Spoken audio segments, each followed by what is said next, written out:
call the Board of Selectmen's meeting for Monday, May 8th to order. Would you please rise? I pledge allegiance to the flag of the United States of America and to the republic for which it stands, one nation, under God, indivisible, with liberty and justice for all. Let's try public input. I'm actually talking to you as planning board chair. Sure. If that's all right. So it was brought up at the last meeting, I believe, about Chip, I think you brought up some concerns about tracking for the current grandfathered pits and the ticker as far as Jack is concerned. Actually, it would be really helpful if the selectmen could actually communicate with the planning board on the intents to excavate, because that actually comes under the purview for us, and since we're in charge of making sure that they come to us within that 2-year time frame, we're really the board that would be kind of monitoring that. So that would be extremely helpful if you could do that on an annual basis, and we'll track to make sure that those particular pits are going to comply, and if not, we will follow up with them. We do have that process as well with subdivisions that are going to be expiring as well, so we would just kind of put that into our little Excel spreadsheet that we would monitor on a regular basis. So maybe when we sign them, we should just copy the. It would just be helpful, because we don't have any idea. As of right now, we have no idea who was asked for an intent to excavate on an annual basis. And it really should go into their file anyway on our side. So that would be, like I said, that would be extremely helpful. And like I said, that does kind of fall under our purview anyway. And we could just add that to the other stuff that we continue to monitor. Makes sense. Yep. Good idea.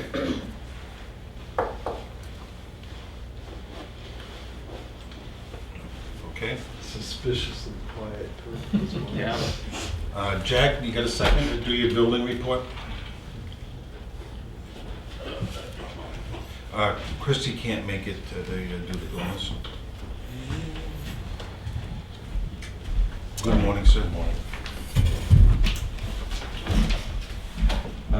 26 building permits, 7 new houses. I've done 120 inspections, and on Lake Road, we haven't got any bids yet. I did have a couple questions from a couple contractors I did, and the issue on Durgin Road, I actually sent a letter, so you should have a copy of it, and I don't know if it's gone or still there. Did you go by there and Chip this morning? I'm sorry, Barry. Did you go by there this morning? I went over Durgin Road. They're still there? There's no change. Okay. Is that the furniture? Yeah, I sent a Richard letter on it. They said I can't find the phone numbers because nothing's listed anymore.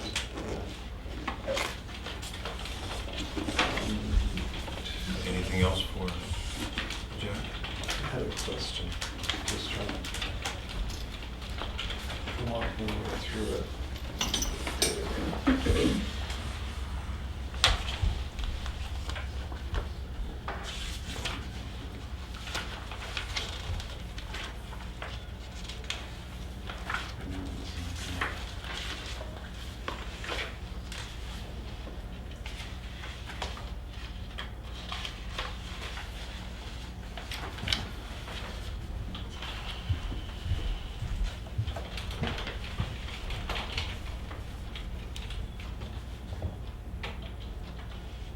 I'll have to go with the check. I forgot what it was. I went through this yesterday, but then I had to do 3 other projects for my wife, so Okay. my brain Okay, is well, thank you. extensive. Quiet, come on down. Morning. It's like, let's make a deal. Come on Yeah. down. Thank you. Thanks.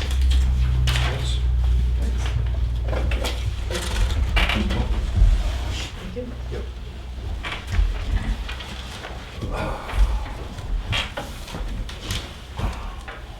We're continuing on.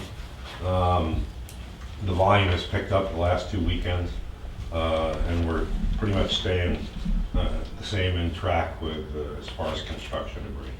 So up in the budget line on that was a good decision. We've been pretty busy. We've shipped out 2 glass shipments, 21.63 tons. The 30-yard steel tin open container we shipped out. We've had propane and freon, 44 units picked up, and we got a real good deal on that set. Phil from All Cleaning Green down in Pembroke comes up, and he takes really good care of us. He's a good guy. Much better deal than where we were getting it done before. We had 2 scrap metal pickups for the first time since I've been here. They brought a 100-yard container, and they also bought the cherry picking truck. So we filled up the 100-yard container and the cherry picking truck. So I don't have weights on that or prices yet.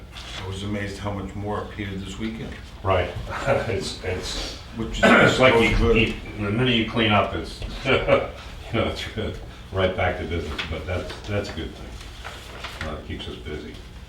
Yesterday we had the prisoners up, and they spent about 6 hours. They really did a really good job on the tree line. And we get that, for you all that have been up there when it's really windy, trying to dump stuff into those containers or into the compactors. The wind just blows through, and if we don't have everything in plastic bags, trying to throw stuff in against a 35-mile-an-hour wind is kind of tough. So it ends up going the tree line. What I'd like to look into in the future is, and I thought about this, and I never followed through on it, I probably should follow through, is when they do construction sites and they put up that little snow fence, I think it might not be a bad idea to get a green colored snow fence and put it all along the beginning of that tree line on the downwind side, where that would collect 90% of the stuff right there, and it would be a lot easier to clean up. So silt fence. Yeah, so I'll look into that. Make it the color of the grass so it kind of stays hidden, but and see what we can do for that. But that was a pretty good deal for us. It's a win-win all the way around. The public sees that the prisoners are doing some work for the community, and we get good work done for $40-45 for lunch. So we're getting ready. We should start getting the buildings painted and trimmed, repaired, and replaced probably within the next month and a half, something like that. I'll have all the paperwork on the individual that's doing it as far as insurance and everything else available shortly. We had fluorescent bulbs picked up, 1,500 linear feet. That was about 2.5 months worth. So these were also picked up. I also ordered a new shipment of gripples. When we make a bale, we have baling wire, and the gripples are the lead steel piece. The 2 wires go in, you tighten it with a fence sector. $460 versus the last time we bought it was $525. Primarily because, and this is a good thing NRA did, we go through NRA to get these from a company out of Philadelphia, outside of Wood Road. But they come in packages of 20, and they said, how about if we just ship them in bulk without the packaging, and we'll save you $50. So we saved $50 on that. Terry Long has been upgraded to, he's one of our per diem operators, and he's been very, very active in attending the training seminars at his own expense, training classes in the area, and he's gotten so many training classes that he's met the qualifications to be upgraded to a level 3, which means he can supervise the operation. So that's another operator we have now that can, we can operate the facility as long as one of the certified level 3 operators or above is there. So is this a pay grade change? No, it'll be incorporated into next year's, raise, as far as with that will justify putting him up a step.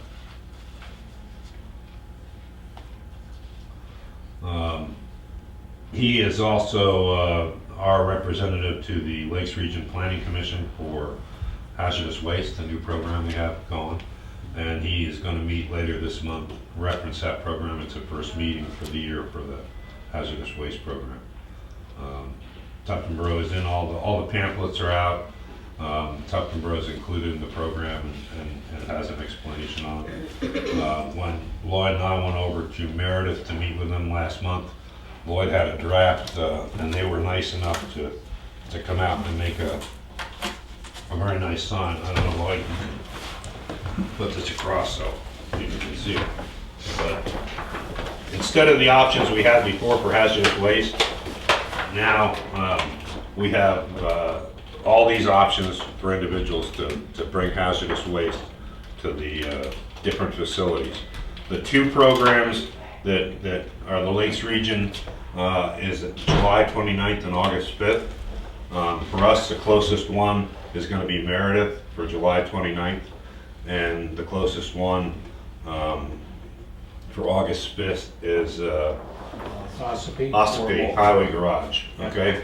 The others are, we can still go to Wolfboro and still participate in Wolfboro, but that's at the residents' own expense. They have to pay the going rate for whatever material they bring.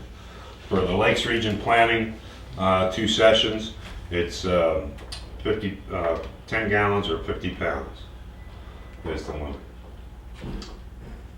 And medicines, we've already had 1 collection, which was really good. I think they got, in 4 hours, 63 pounds of medications off the street. So that's a good deal. Look at this. Okay. And we got 2 or 3 other smaller versions of that, which we will put up. And I think I'll try to put one down by the post office up on the bulletin board. We'll put the large poster up in the transfer station, and maybe one in the library if we could, someplace around in the library. Some places that are frequented by a lot of people. So, and one in the town office here. Our NRA conference, annual conference, is going to be Monday, May 22nd, down in Manchester. Everybody will attend. That's a Monday, so it's an off day for us, so it won't affect our operation at all. And the second and third pages are the individual totals for the month, and the specific wrap-up and the yearly wrap-up. Right now, in Circle, because I don't have all the prices, we've collected so far this year $22,292. That's a guess, because I have two items I haven't been paid for yet in that month, so I'm just guessing on how much we're going to get. Well, as of the end of April, you're at just a little over 20,500, so it's probably pretty close. Right. You've got an income issue, I think, building in the recycling, because you're only at 16% at the end of April, which is a third of the way through the year. You should be around 30%. Was is that expense, you mean?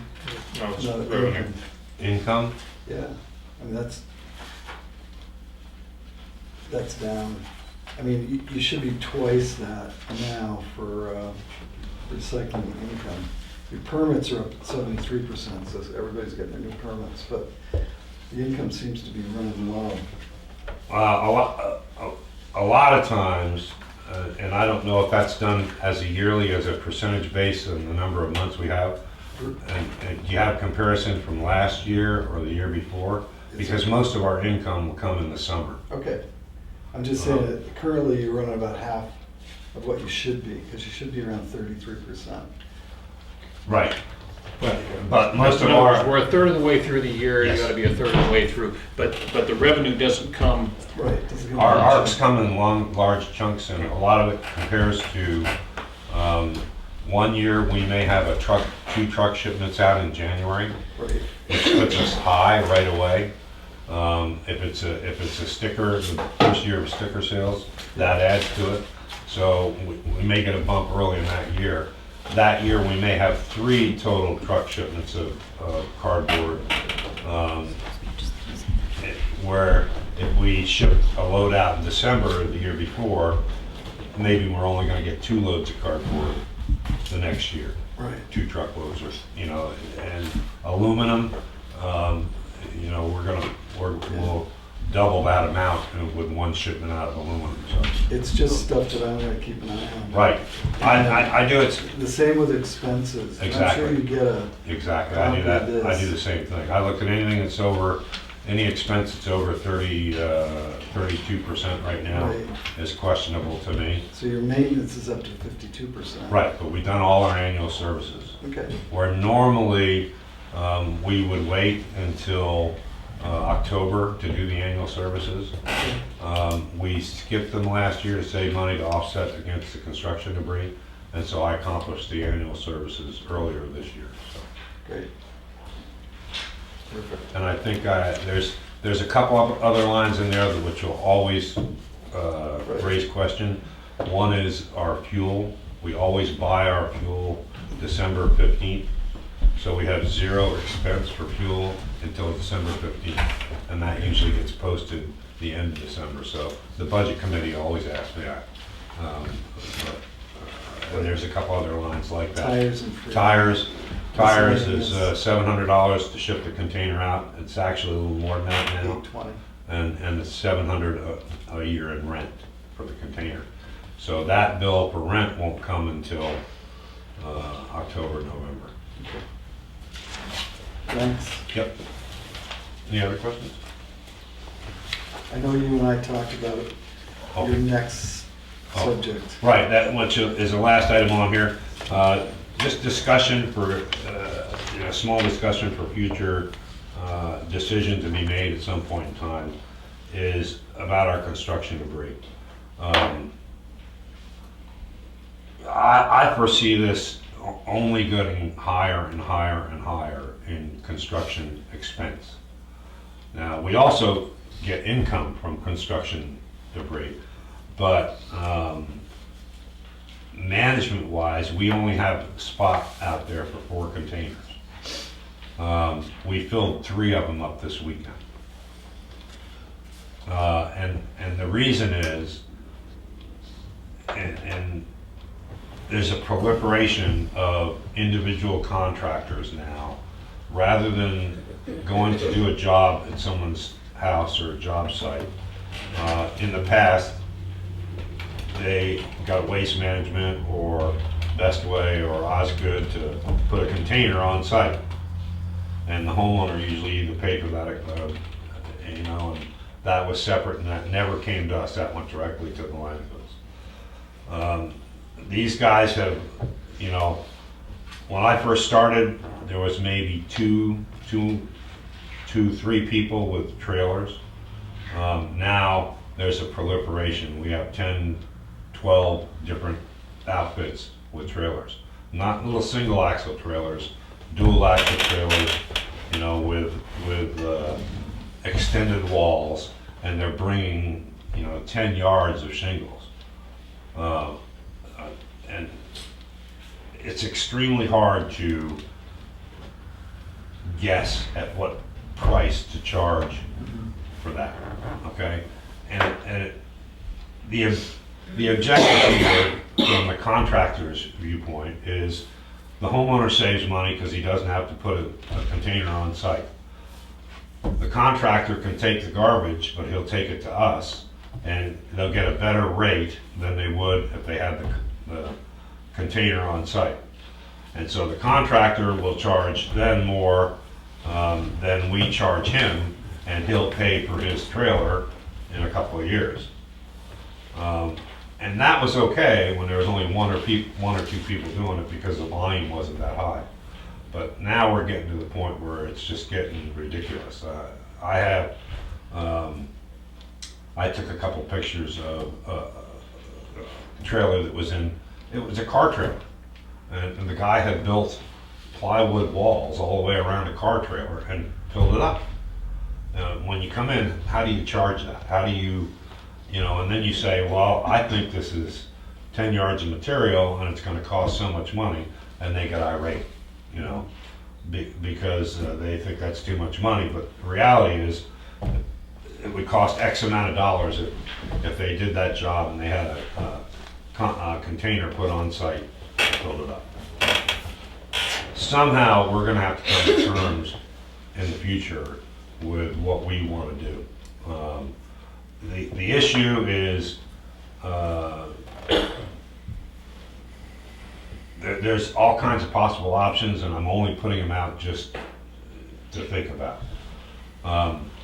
My opinion is we are there to service the homeowner, and it would be small amounts, from reasonable amounts from a construction job. You're doing some work yourself. You have a pickup truck or a small trailer, and you bring a small amount of material out.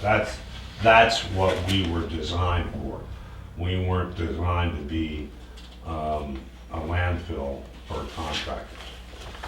And so at some point in time, we're either gonna need to look at getting scales, and then there is no question, there is no argument. The weight that's brought in compared to the weight that goes out, it's a certain number of cents a pound, and that's what it is. And there's no arguing, there's no back and forth.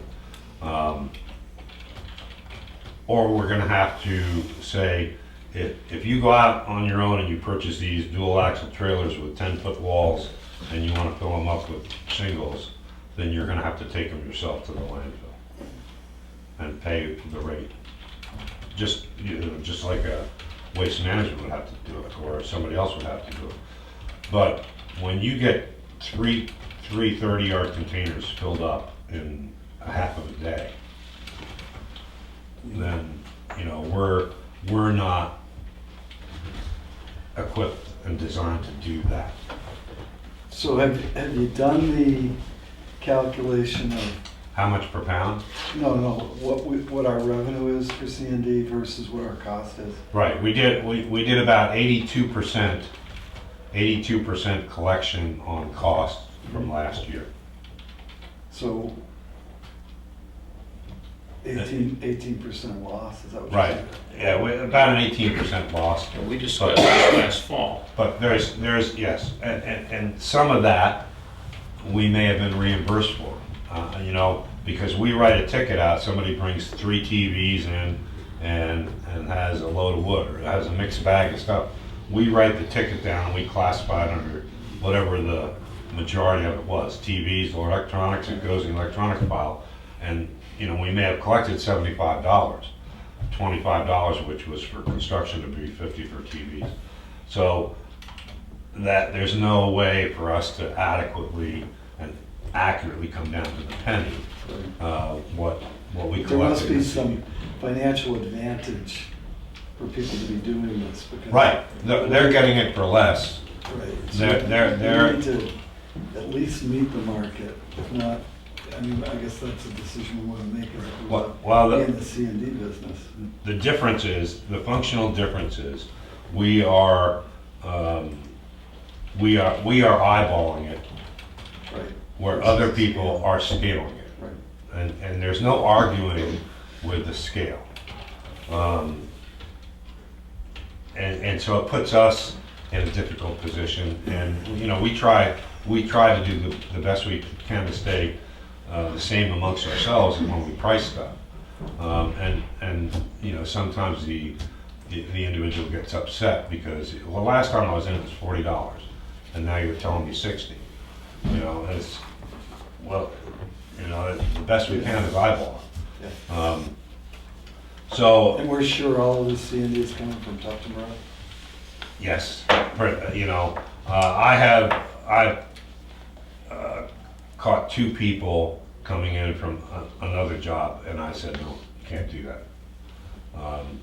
Because after they dumped, the discussion got, I brought over from Wakefield this morning, and I said, wait a minute, you can't do that. It has to be Tufton Road trash, or Tufton Road. Turnkey's closer to Wakefield than Tuftonboro, so there must be some financial reason for Right, not doing right. that. Well, yeah, if our charge here is $200, it may be $300 there. Again, the same thing. Plus mileage. The scales. And so the contractor recoups the difference between those, and that's how he pays for his trailer. Which, I would be doing the same thing if we get the same price. So just for the future, and something to think about, and I'll prepare a white paper on it, but we've got to look at, if it keeps going like this, we're going to run out of room in construction. We had something similar a few years ago, and Clay pointed it out, that he took in enough TVs to outfit Tuftonboro twice. And it was because I think we were charging, what, $3 or $5? Yeah, we were less. And literally cars would come in with 3 of them. Well, know what they were doing. I was giving them to my brother, and my brother was coming in and getting rid of them. So, Right. But And the argument before the decision was, we'll get scales. Scales would run about $70,000. Plus the yearly. Right. Now, if we lose $15,000 or $20,000 in unrecouped costs, that's 3 years, Yeah. and it's paid for. And the other thing is, it's the same issue we face. We're non-mandatory recycling. Everybody else is mandatory recycling. So we can be the friendlier place. Where a lot of times, if you've been to the other facilities, it can be very, very confrontational. Because then the employees are policemen versus attendants.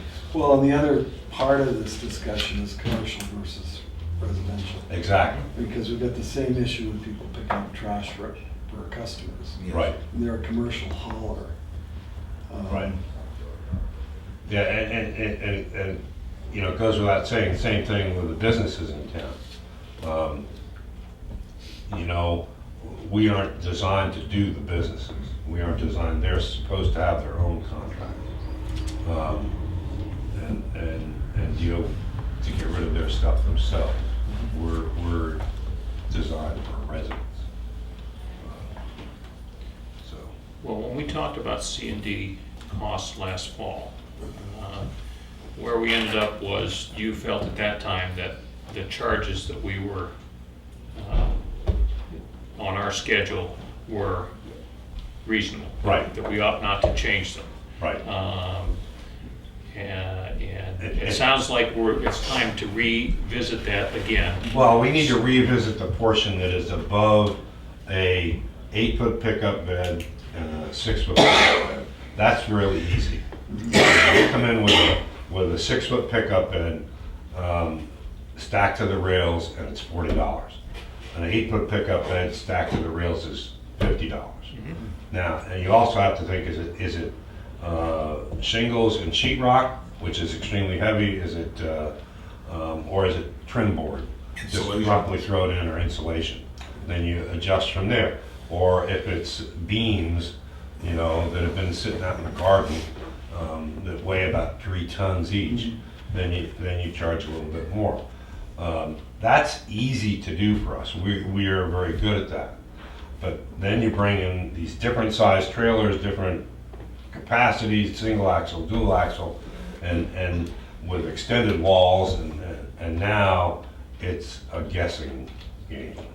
And we try, and I get Rob and Barry out there specifically, and every time somebody comes in with one of the trailers, I said, okay, we just charged $80 for that, or $100 for that load of shingles up to the top.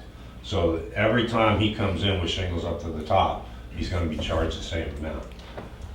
But I can't guarantee that that's the correct amount for that amount of shingles. Right. You understand what I mean? Unless you catalog what goes in a container and. Right, and I look at volume and I say, okay, how many of these loads, how many of that load is it gonna take to fill up this 30-yard container? And then how much does it cost to ship that container out full? And then try to guess how much that load should cost. But once he's dumped it, then he's dumped it. You know, Well, you not only have the cost of getting rid of the tonnage of C&D, but you have the transportation cost as well. Exactly, on top of it, And the container rental. right. So, I mean. It's about $90 a there's- ton to get rid of construction debris. So $100 for a 20-foot trailer that's stacked 4 feet tall is not, doesn't seem like enough. So, right. 'Cause Well, it's probably more than a ton. right, and I you know, the administration beforehand of the facility and the selectmen came up and they were very seriously looking at scales. I think that's something we may want to look into, but again, the easiest and quickest thing we can do is look at Yeah.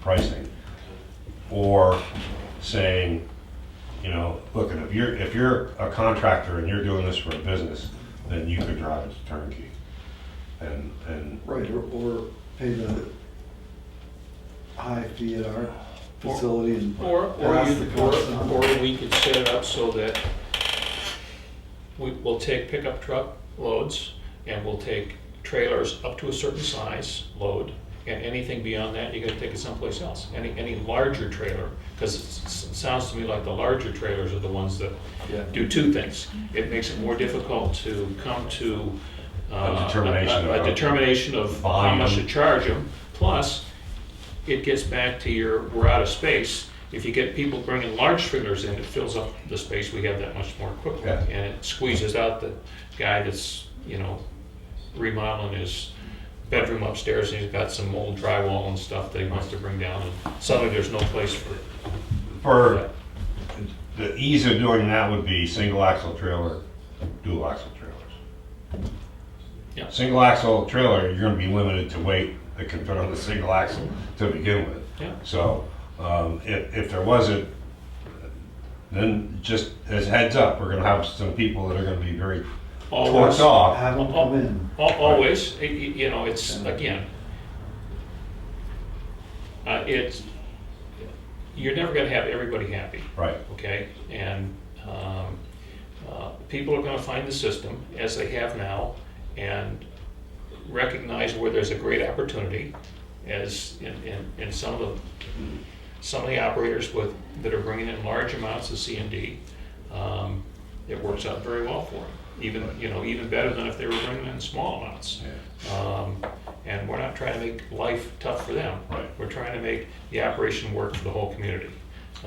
And if in catering, if you will, to the large operator, we squeeze the homeowner out, or the small odd job guy that traditionally goes there. I mean, when you're collecting large quantities of C&D, you got a place to take it other than here.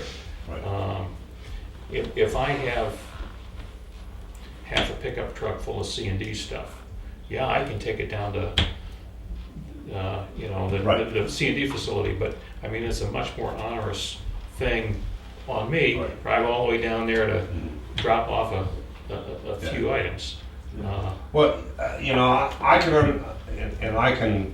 can understand why this issue hasn't been broached before. But, if you go single axle trailer, then what about what about mason trucks? What about dump trucks? What about, there's so many, it's like commercial organizations, nonprofit organizations, camps, residents. There's so many delineators. We would really have to think So- I think that's true. You can research this some more, Right. right? And- I just wanted to bring and it up. come back to us with some recommendations, Yeah. and we'll have this conversation, and Well, we if can you have do the that- conversation with the whole community. What do you charge for an 8-foot pickup truck? An eighth well, it goes by, like I said, a 6-foot bed up to the rails of the pickup itself is $40. That's tightly packed, heavy material. An 8-foot pickup up to the rails, tightly packed, is $50. So if you do the math on that 20-foot trailer, Yeah, I gotta try to go- do that, that's what I try to it's do. like 5 times that. So, okay, do you want to spend $400 or $500 getting rid of your stuff in the trailer? I mean, you have to get, there's a financial reason for this happening. Right. So we need to create a little bit of a disincentive if we don't want it to happen. So if they want to bring their trailer in, you can say no, or the selectmen have discussed charging as much as $500 for your trailer. At which point it isn't a financial opportunity for them. Mhm. I'm not telling you to take it in for 5, but I'm just saying that Right, logically, you've got significantly more in that trailer than you've got in an 8-foot pickup or a 6-foot pickup. right. And it has to be a proportionally larger fee. Mhm. But I think from a management standpoint, you have to, it's not a moneymaker for the town, C&D. Right, It's actually a money loser currently. It's a service. So we a have to make service sure we we're giving provide. the service to all of the residents. right. So if you're running out of container space because some contractor's filling it up, then Last weekend I was there, and while I was there were 4 trucks and trailers backed up. I mean, all very pleasant, and his staff did an excellent job, and his guys with the equipment, pack it down in nicely without. Yeah, if we didn't have the backhoe, yeah. we would, Yeah. I don't know. Really would be bleeding, wouldn't it? Yeah. The obvious decision here, and again, I just wanted to bring it up, I didn't mean to get into it. But it's something we have to think about, and I'll do some more research on it. And look at the way to go. But I would not put a scale out of the competition. I think a scale could be part of it. It's not gonna, because it's gonna accomplish the same thing, but it's gonna be even and fair to everybody. Doesn't matter whether you have a single axle trailer or a dual axle trailer or a Mason truck or a dump truck or a van. It's not without cost, though.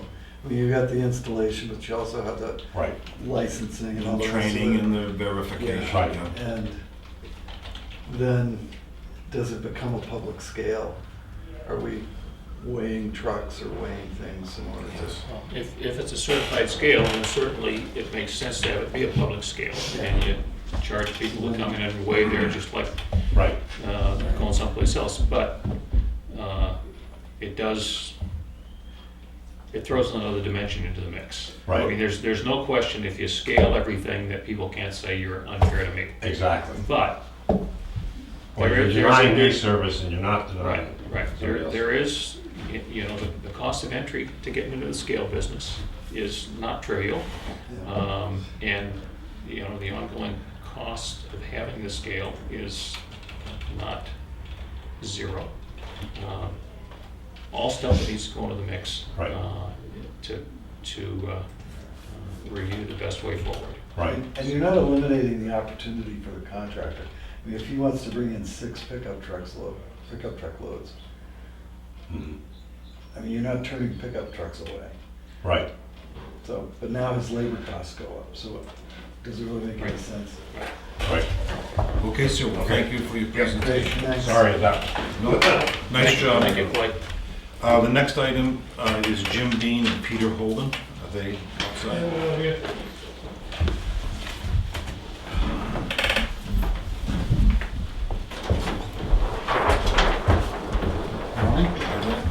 Lloyd Wood.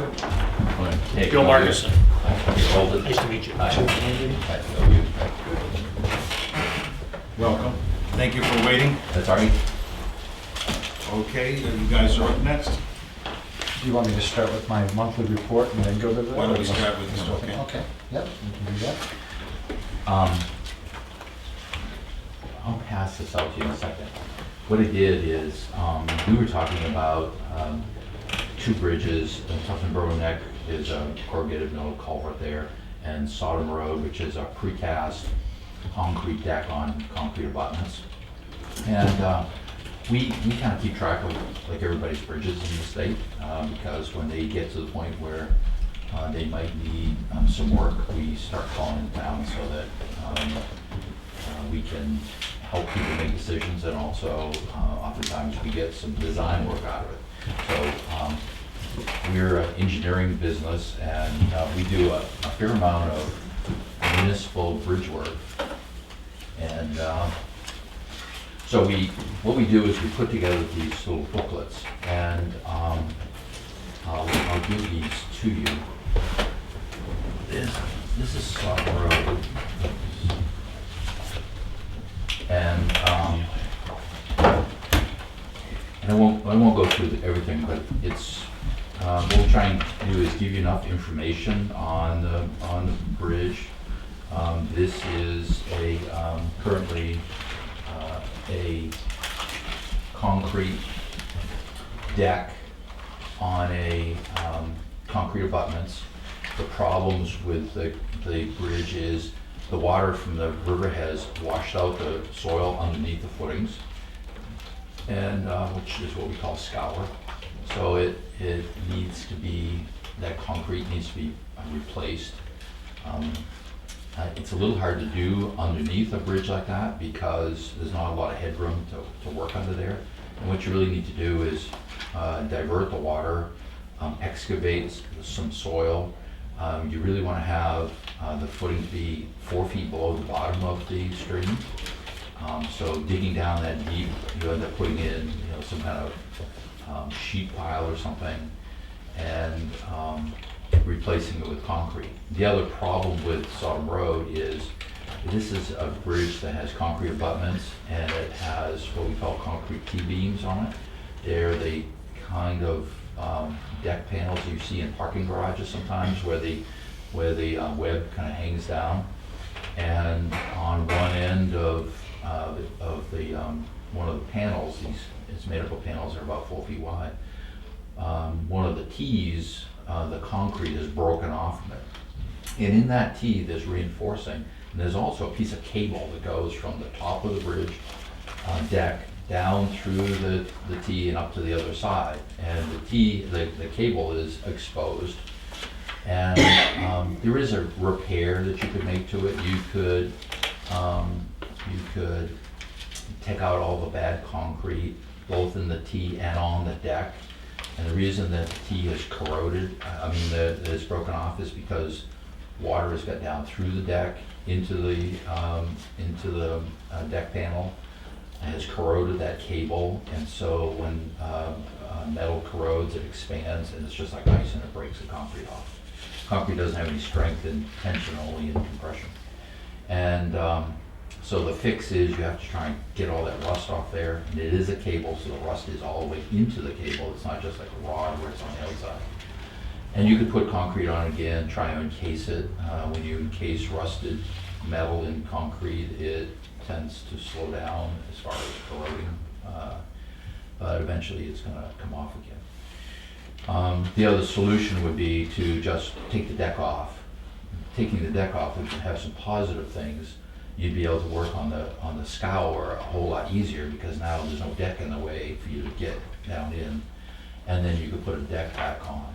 And when you put the deck back on, you want to put what we call a membrane. It's sort of like the stuff people, water and ice shield that people put on the roof, but it's a lot thicker, and it's you put it on with a torch, and it sort of melts right onto the bridge, and then you pave over it.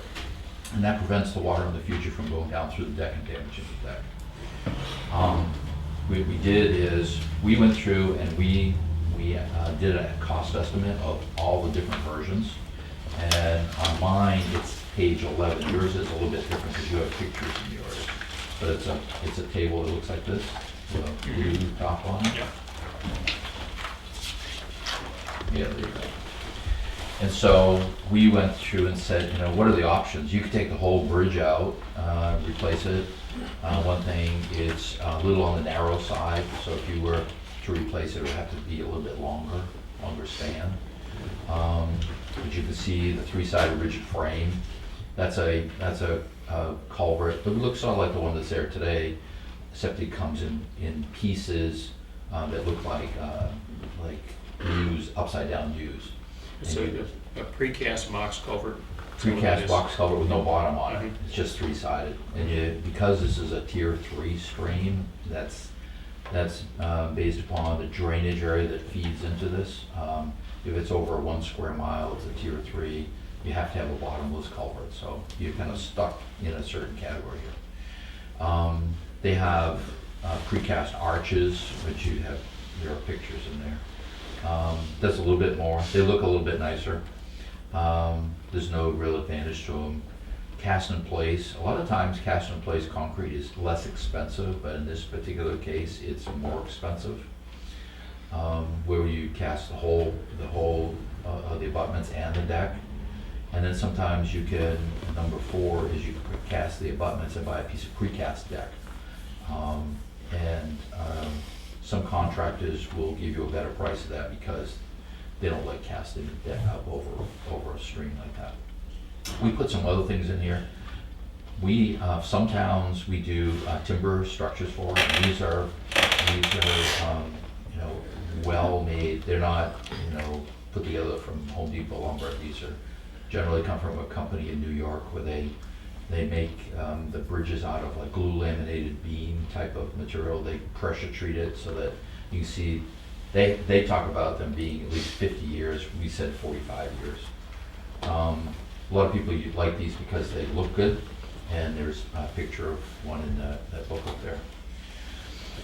And then we have the repair, which is number 6, which is repairing it by sandblasting it and trying to work underneath the bridge to fix the scour. And then the last one is the repair by taking the deck off, putting a new deck on, and fixing the scour. And you should have a solution that works for a long time if you do that.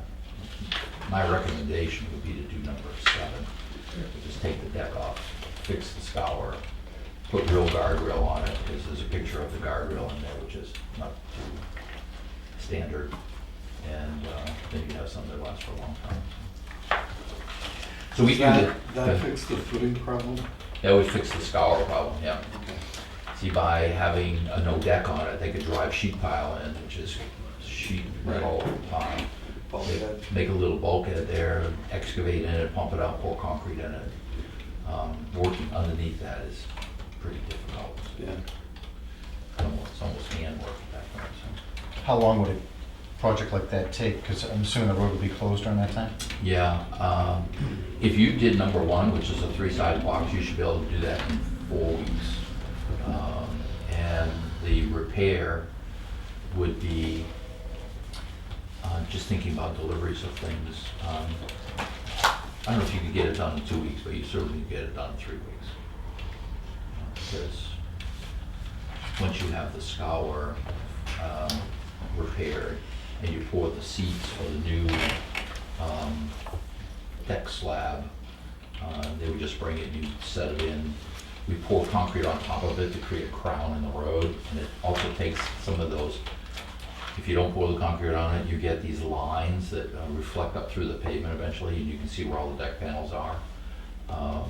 And it gives just an opportunity for water to go into the pavement. So we pour concrete on top of it, create the crown, and then pave right over the bridge, and maybe 50 feet on each side of the bridge just to make a good transition.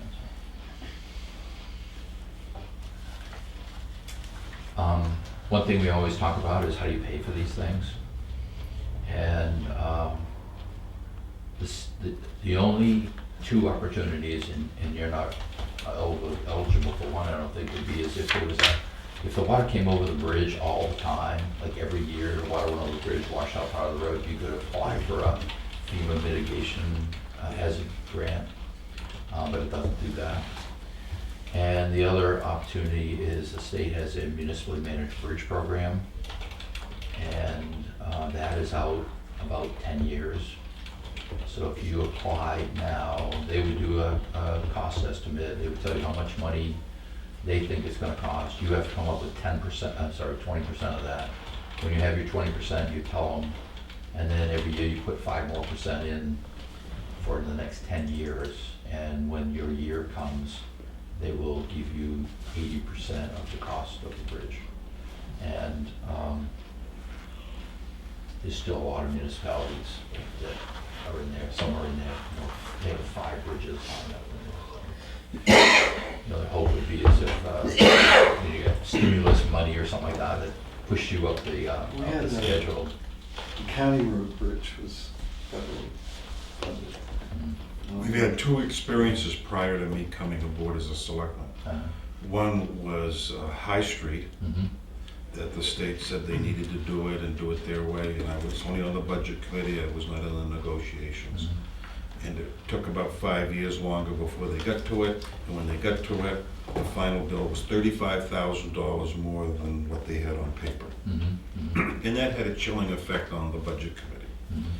Then the next project was wooden structure on County Road, and the state farmed it out to someone and ended up suing the subcontractor. And that had a chilling effect on the budget committee. And some of those people are still around. Not to poison the atmosphere, but those are the facts. One thing that I work for a lot of municipalities. I work for some municipalities that they have big discussions on whether they're going to get the dump truck fixed this month or not because they don't have enough money to really do it. So a thing that I always talk about is people say, well, we'll put this out to bid and it's $50,000 more, so you just got, the town's got to write a check for another $10,000. It's like, they don't have $10,000. So what do we do now? You know, so when we work on these projects, we always make it so these are lump sum jobs. When the contractor signs the contract, we don't care if he finds dinosaurs or what he finds there, it's his. And the town doesn't pay anymore because they can't pay anymore usually. Have you 2 looked at both of the bridges we're talking about? Yes. Yeah. Which is the priority? So, Well, yeah, I guess I would expand on how many other bridges in town need work. we looked at these 2 bridges. If you look at, and I'll give you Tufton Borough Neck Road in a second. If you look at Tufton Borough Neck Road, what happens with inspections is they go and inspect each bridge every 2 years. And then as the rating goes down, and the rating goes down for a lot of reasons. Sometimes it's as simple as guardrail and signage. If you improve that, your rating would go up. But let's take Tufton Borough Neck Road. That's got rust in the bottom. The bolt holes where the bolts go through are rusting, so the bolts eventually are going to start going through the sheet metal. And what happens is when it gets to a certain, the rating goes down enough, they start going every year. And then they start writing you cautionary letters like, this is getting down to 50, you should be thinking about this. And then they'll send you a letter that says, you really need to do something about this. And then the next one says, you need to close the road. Have you reviewed those letters that they've sent us as late as last? I haven't read your letters, no, because I didn't have enough. My question, please. The answer to my question. Oh, Which bridge yeah, of the right. 2 we're talking about is the priority? I was just telling you sort of how they do this, so that, so you get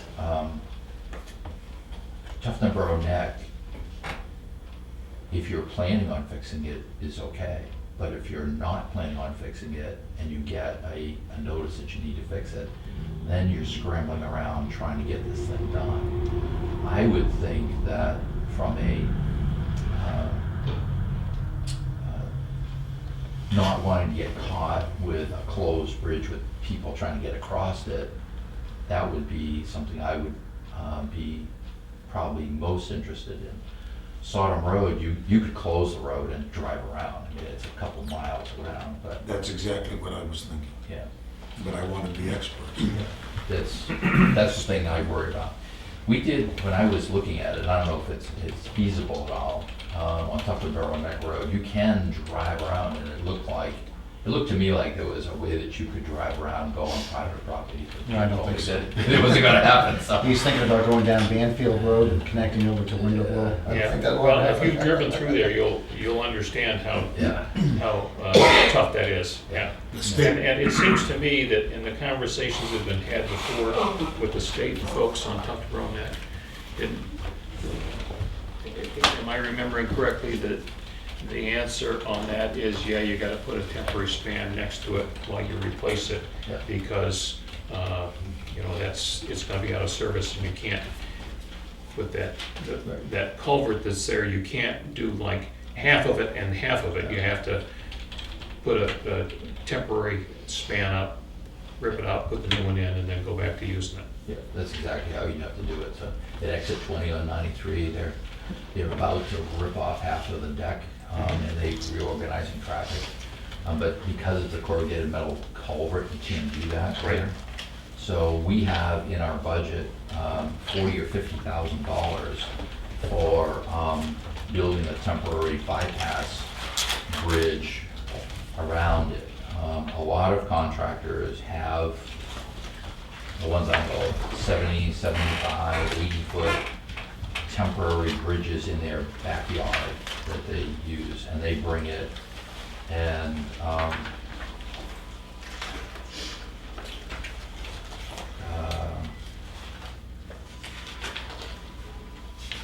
they bring it and set it up for themselves.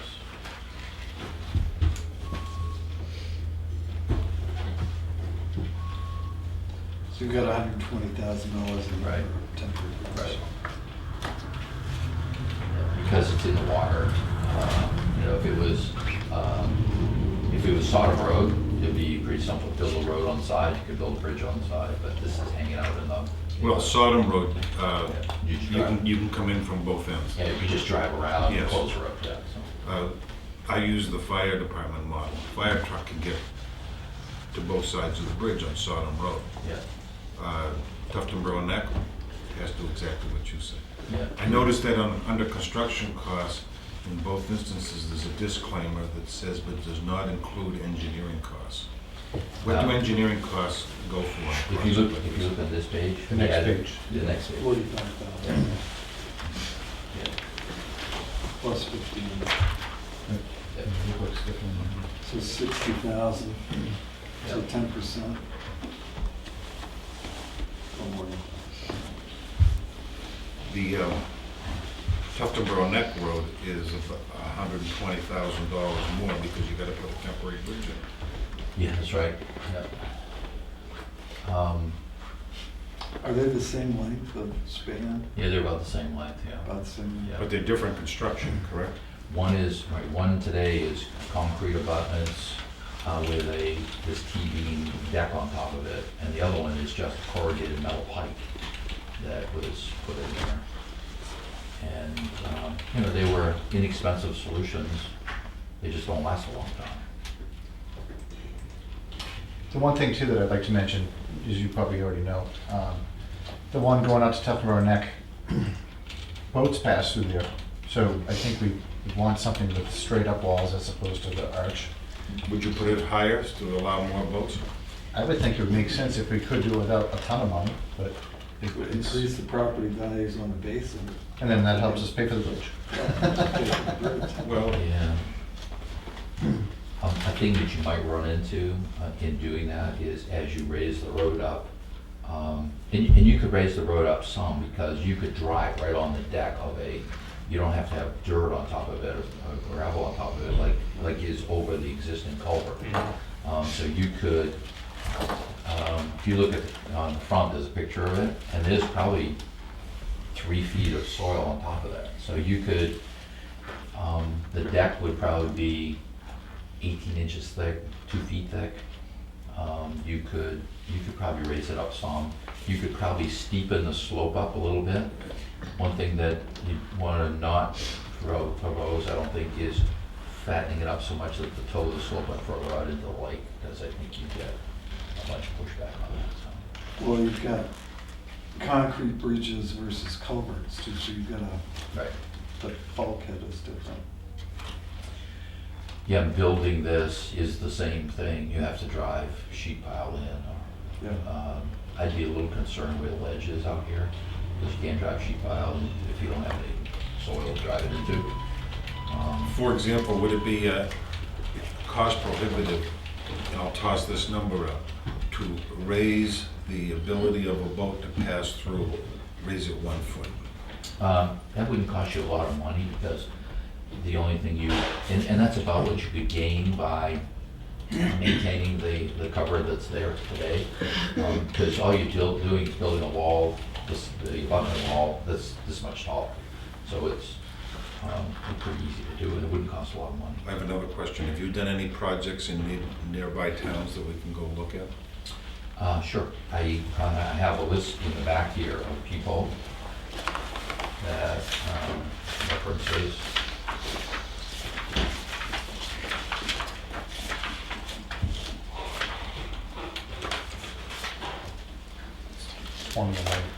Yeah. Page 20? In my book, it's on 20. I think we might have different books, but Yeah. Page 25 in this book. Okay. Yeah. Anyone close by? feel free. Wentworth, Laconia. Keep it. Yeah.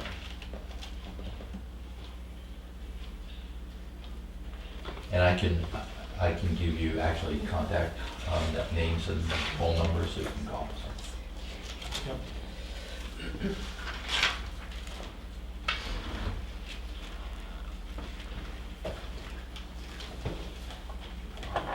Does the board have any more questions or comments? So,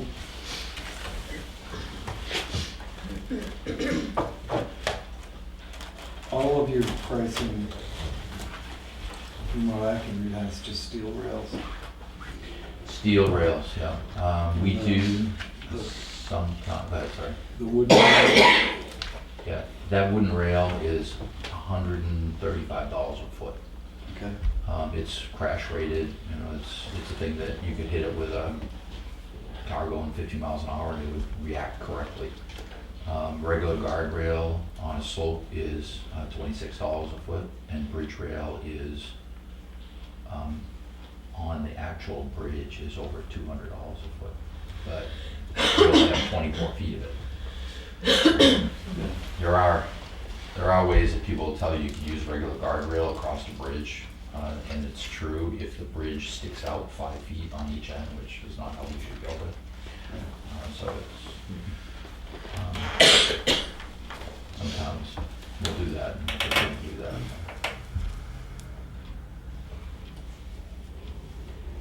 Well, it strikes me that when we do the work, what we do should be, when we get done, up to current code. Okay, so if a guardrail was put on 30 years ago, it was such and such, I mean, the codes are different than they were then, and it needs to be to the current design standard, for sure. And changes all the time. Yeah. You know, like, they used to use that rusty brown guardrail. Court town. Yeah, they don't use that now because in the bolt holes, it would continue to rust, and then you'd hit the guardrail and it would rip off from the post. So I'm not up to speed on the letters that we've received on the bridges. She has a What kind file. of time frame are we looking for? Well, I think when I talked to somebody from the state, we're getting close to red, the bridges red listed, which means we have to have action. We need to have something in place. But I mean, are we looking at, we obviously don't have any money in the budget for this year, but. Both of these We're looking at projects are 2 years. on the capital improvement schedule. Right. And they're both in out years. I don't remember off the top of my head, when as I recall, the Sawyer Road Bridge was scheduled sooner than the Tufton Road Neck Bridge. But it's like 3 years out and 8 years out or something like that. And I don't remember what we used in the current CIP report was the estimate number that we got from The state. the state last year. I don't, last year's letter came in the fall, was it? From them? I don't remember. I think it was end of the summer. End yeah, of the summer. September. And we haven't done any application for state money. Yes, that's why we're getting the letter from you. You applied to the state to be on the list. So we're on the list? Well, I think what happened, I was dealing with Steve Liakis, I guess it Yeah. was, for a while in the beginning, and I got a lot of good information from him. And he even said if, for some reason, we ran into trouble with Tufton Borough Neck Bridge, because I was really concerned when he said, geez, when it's shut down, you got to do something. And I said, well, I don't want it to get to that point. He goes, well, I wouldn't get overly concerned. You could probably lay some 1-inch steel decking over it. It would buy you some time. I said, well, I'm hoping we don't have to get to that situation where we're putting down a temporary fix. And he was probably a little bit less concerned at that point with that one than he was with Sodom Road. But I think that they might be changing a That's little bit. because Sodom Road had a void in it, right? It was not only the way he explained it too was. That's what the paperwork said, it was a void. Yep. But the way he explained to me was that concrete was spalling off from the metal. It just like chips and comes off, and this is what's holding. It sits on your beam sits on top of this wall, and he said out from that wall, it's coming The apart. deck is deteriorating, right? Yep. So that was kind of why we thought that one maybe had to go first. So do we think the bridges are gonna live long enough for us to be on the top of the list?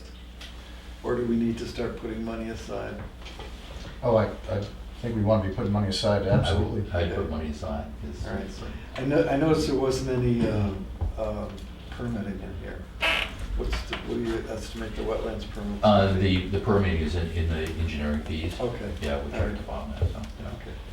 And we talked to DES not about Sodom Road, but about Tufton Borough Neck, and said, how would you handle that? It's in the middle, it's like between two lakes almost. And they were just like, just treat it like it's a tier 3 stream, same thing, so that's how we priced it that way, Trivia question.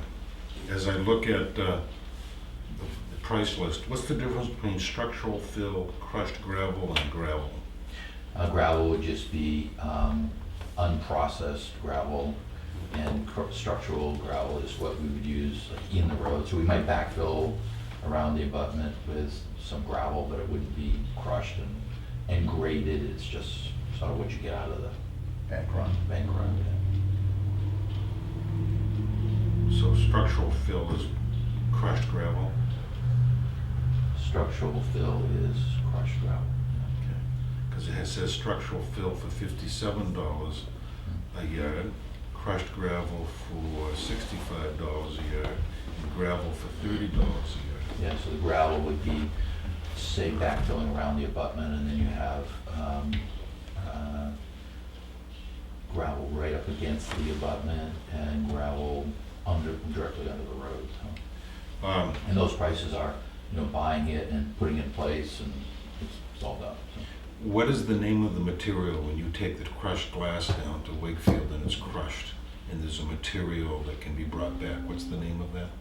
We've just been calling it crushed glass. Okay, and that can be used Under culverts. under culverts, For drainage. nowhere near bridges? That hasn't been talked about, to be honest with you. I have not heard The anything about city of that. Keene has a mountain of it, and they are trying to figure out how we're doing a job for them, rehabbing a street. They said, can you use this in the street? And I said, what do you think the neighbors are gonna think about, crushed glass in their front yard? And they're like, no, I don't think we'll use that thing. They told me that it's crushed up so much that it's like Sand? It's like sand. It's not like Mm. broken bottles. It's not sharp in any way. You can Yeah. pick it up with your Right. hands and do that. It's I not think it was sharp. just the perception of, my kids are gonna go out and walk on the sidewalk and there's broken glass. on There the are, road. through my TAC meetings, there are towns that Yeah. use it. Yeah. Because if I understand it correctly, other than the cost of coming back with a truckload, it's free, isn't it? They'd love to get rid of it, so yes. However, the state of New Hampshire refuses to use it. Right, yeah. It was originally sand. Yeah, Yeah. that's what it was. And it's going back to it.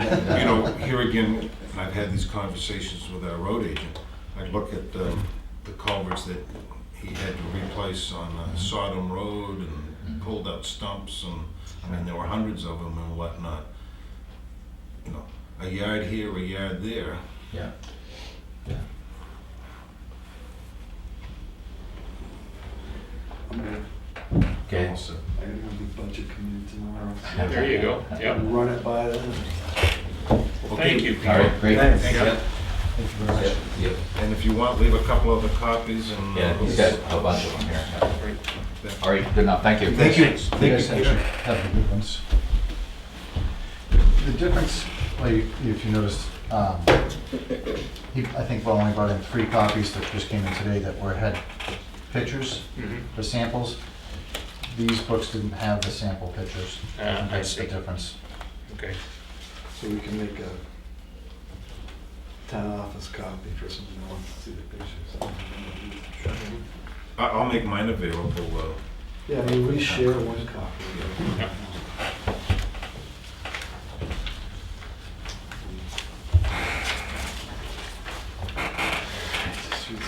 So, actually, I want to get back to one of the questions. I start off with Steve Liakis talking about the bridges. He retired, and he was He's state. with the state engineer, and he came out. We actually did a walk around together, full of great information, explained it all in detail, how to go about it and everything. He retired, and then somebody else, I think it's Nancy Mayville, stepped in, and he actually gave me the numbers, stuff like that, of what it was gonna cost to do the bridges and everything. So I said, oh, good, we're all set as far as I have the information. It should be coming along in the mail. And then I found out like a year later, after he retired, we never got that in the mail. So I'm like, oh, that's funny. Because he told me all the numbers, and I thought it was done. Oh, the filing? For us, we were supposed to get the package of what we thought the state was gonna, well, what they thought it would cost, an estimate. And we had sent in all our paperwork and everything, saying we want to be on the bridge aid, we want all this.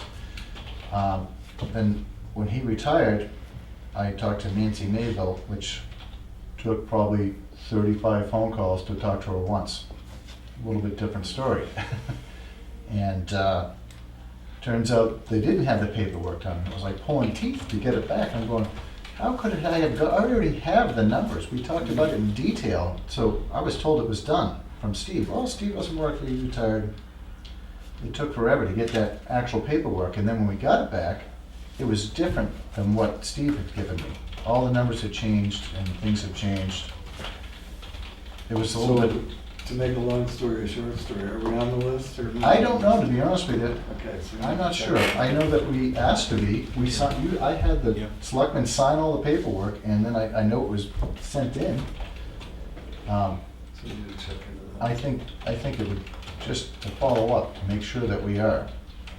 But when I talked to Peter, he said, well, have you guys put any money up? Because I don't think you're on the list until you have documentation saying that you have 20% saved. And I'm like, well, I know we haven't done that. He goes, well, I don't think you're on the list, so. When it comes to money, we paid 20% of the project, correct? Or- Up front, we have to pay for Yeah, we more. have to have 20% upfront in a checking account ready to go, correct? And then, Just start the process. and then we pay for the project. And 3 years after it's done and the bridge doesn't fall in, we get the 80% back, correct? That's how I understood it, yes. That's the way it. When I talked, when I talked to Steve Liakis, but when I talked to Peter about it that day, he said, well, no, I think that the state will give you 20%. They'll match your funds to help out, so you don't have to come up with quite a large number. Could I make a suggestion here? You don't have administrative staff. No, Mark Howard has really worked closely. perfect. You know, I'm going to ask him first, but he was the one responsible, in my opinion, for getting 171 paved. We were getting kicked off the 10-year list, and he just stayed with it without annoying anybody. And he has a talent that way. But out of courtesy, I'll ask him to contact you, and I'd love to explain to him basically everything that I know and see if he could get the progress pushed a little He bit was, further along. he was also the one that worked on the 3 road projects in town, you know, the 109 intersection, and also the water problem in the Narrows that they're gonna do this year. Nice. It's, 120. I mean, we need to get the process rolling. We can put the $120,000 away and we have money in our undesignated fund balance, so that next year we can yes, shift money around. we have options, The correct? $120,000 isn't hard to come up with. It's just, I mean, then I heard Jim mention that they might be willing to pay 20% just to Up make front. just to make it easier for us. But But that's I don't once want them you're, to just pay once you're, 20%. once they pick your bridge and you're ready to go. Right, That's 10 years away at this point in time. right. And do they have 10 years worth of lifespan left in these? That's a, It I was- would say no. No. It was represented to me. So I guess It was represented to me when I asked the question that these bridges aren't about to collapse. The next question needs to be then when you're talking with Mark, is if the town puts the, we have to put all the money up anyway. Yes. We get reimbursed. If we put the money up earlier than No problem. becoming top of the list, can we still look for reimbursement? I don't know if Mark will take this project, but I'll ask him. Yeah, ask him before you volunteer. Yes. And I don't mean to be tossing his name No, out. he's a great guy, and he's, you know, takes on a Yes. lot of stuff, but he also has other things that Yeah. he's involved with. I am aware of years in the recent past where more bridge aid has become available, like on a short time frame, and projects can get moved up, but you have to be in a position where you can do them to take advantage of it. Correct. So, yeah, you know, if the state comes to you and says, all right, you know, we can do your project this year, if you don't have the money to do it, it's, Right. you miss the opportunity. And So, if this town here, who's all of a sudden next on the list, and all of a sudden they're not, you know, shovel ready, oh, you missed it. All right, now we're going back to the next guy that Right. is shovel ready. That's how it works. And engineering needs to be in place. Jim, not to poison the atmosphere, I want to work with the state, we have to work with the state, but there was a snafu on High Street, there was a snafu on County Road, and you know that the bridge and culvert entrance to the trailer park is already 5 years behind schedule. And what's interesting there is Bill Stockman pointed out to me that project, they got the banks going into the cemetery for the new project. That's I mean, it just never ends with these people. 15 years ago they had that problem. Yes. I wasn't around for the other two bridges, but I can tell you already, now that Steve Leokis, when he was here, I could call him and almost immediately have a response back from him. And now that he's not here, it's not going to be a good relationship, I can tell you that. I think you almost have to have somebody else handle it that's going around them. That's why I've kind of volunteered, Mark. And don't take offense. But, No. You know, and you're the type of guy like me, we don't care who gets the project done as long as it gets done. Well, I think he might be much better suited for it as well, you know, I mean. Especially after this winter, right? Yeah. Well, thank you for having Peter in. Okay, you have a report to give. Yep. I went back to the first week of April, we were still plowing and treating roads. And then we actually started the cleanup right after that from the winter storm Stella, which, you know, was in March. We started filling potholes, York raking the road, dirt roads. We've been excavating and cleaning out some of the ditch lines and opening up the culvert ends. And we got most of the road sweeping has been completed already. This week, we're hopefully going to get started on road grading. And I will be meeting with Frank Carroll tomorrow and reviewing the paving plan and talking about the timing. But I did mention to him that, you know, I said, geez, I hope we're still on the list for for sometime in June. You already said, all I need to hear. He's been very good to us. Could I make a comment about Carroll? Sure. And complimentary? The other towns have had him do the edges of the road. He has special equipment that does it. Yep. This is my thought, is, and I'm not trying to be the tail wagging the dog. I just took a course in Ossipee, but these other towns said he charges between 15 cents and $50, 50 cents a linear foot to put the gravel on the edge of the roads after he tires. What's interesting is normal compaction compacts 4 inches.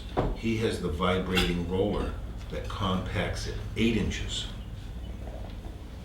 and makes it last longer, and there's less erosion. Each compactor's a little different, but Yes, but here, I just ask you to think about this. It leads into the next thing about the budget. It's been a tough, tough year. And rather than, if we were to attach, if he could attach the paving and doing the shoulders, it would come out of the warrant article, give you help you out with Yep, your budget. that's a great idea. The other thing is, does he have any contact with the line people that do the lines? I'll ask him. That's a good idea. And guess what? We don't need to, I mean, the last 2 years, you've hunted and hunted and hunted for people. 2 years ago, I'll be nice, the laser didn't work, okay? Last year, you hunted and hunted, I mean, you were really frustrated when you spoke to us. Very My frustrating. thought is that if he has someone that he works with, guess what? We get the roads paved, we get the shoulders done, we get the yellow lines. It allows you to catch up on what you gotta catch up on. It's been a hell of a year for you.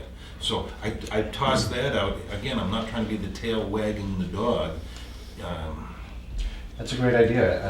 I'd love to know if he has any contact with somebody that he works with or uses, because it was very frustrating last year. Well, you know, we as the board work with you, and you know, you don't go public with these frustrations. You're not the only department head that tries to get contractors to show up to do something, and you bump into these 35 phone calls, nobody coming back. So that's where I'm coming from, if we could work together on that. That sounds great. What does the board think?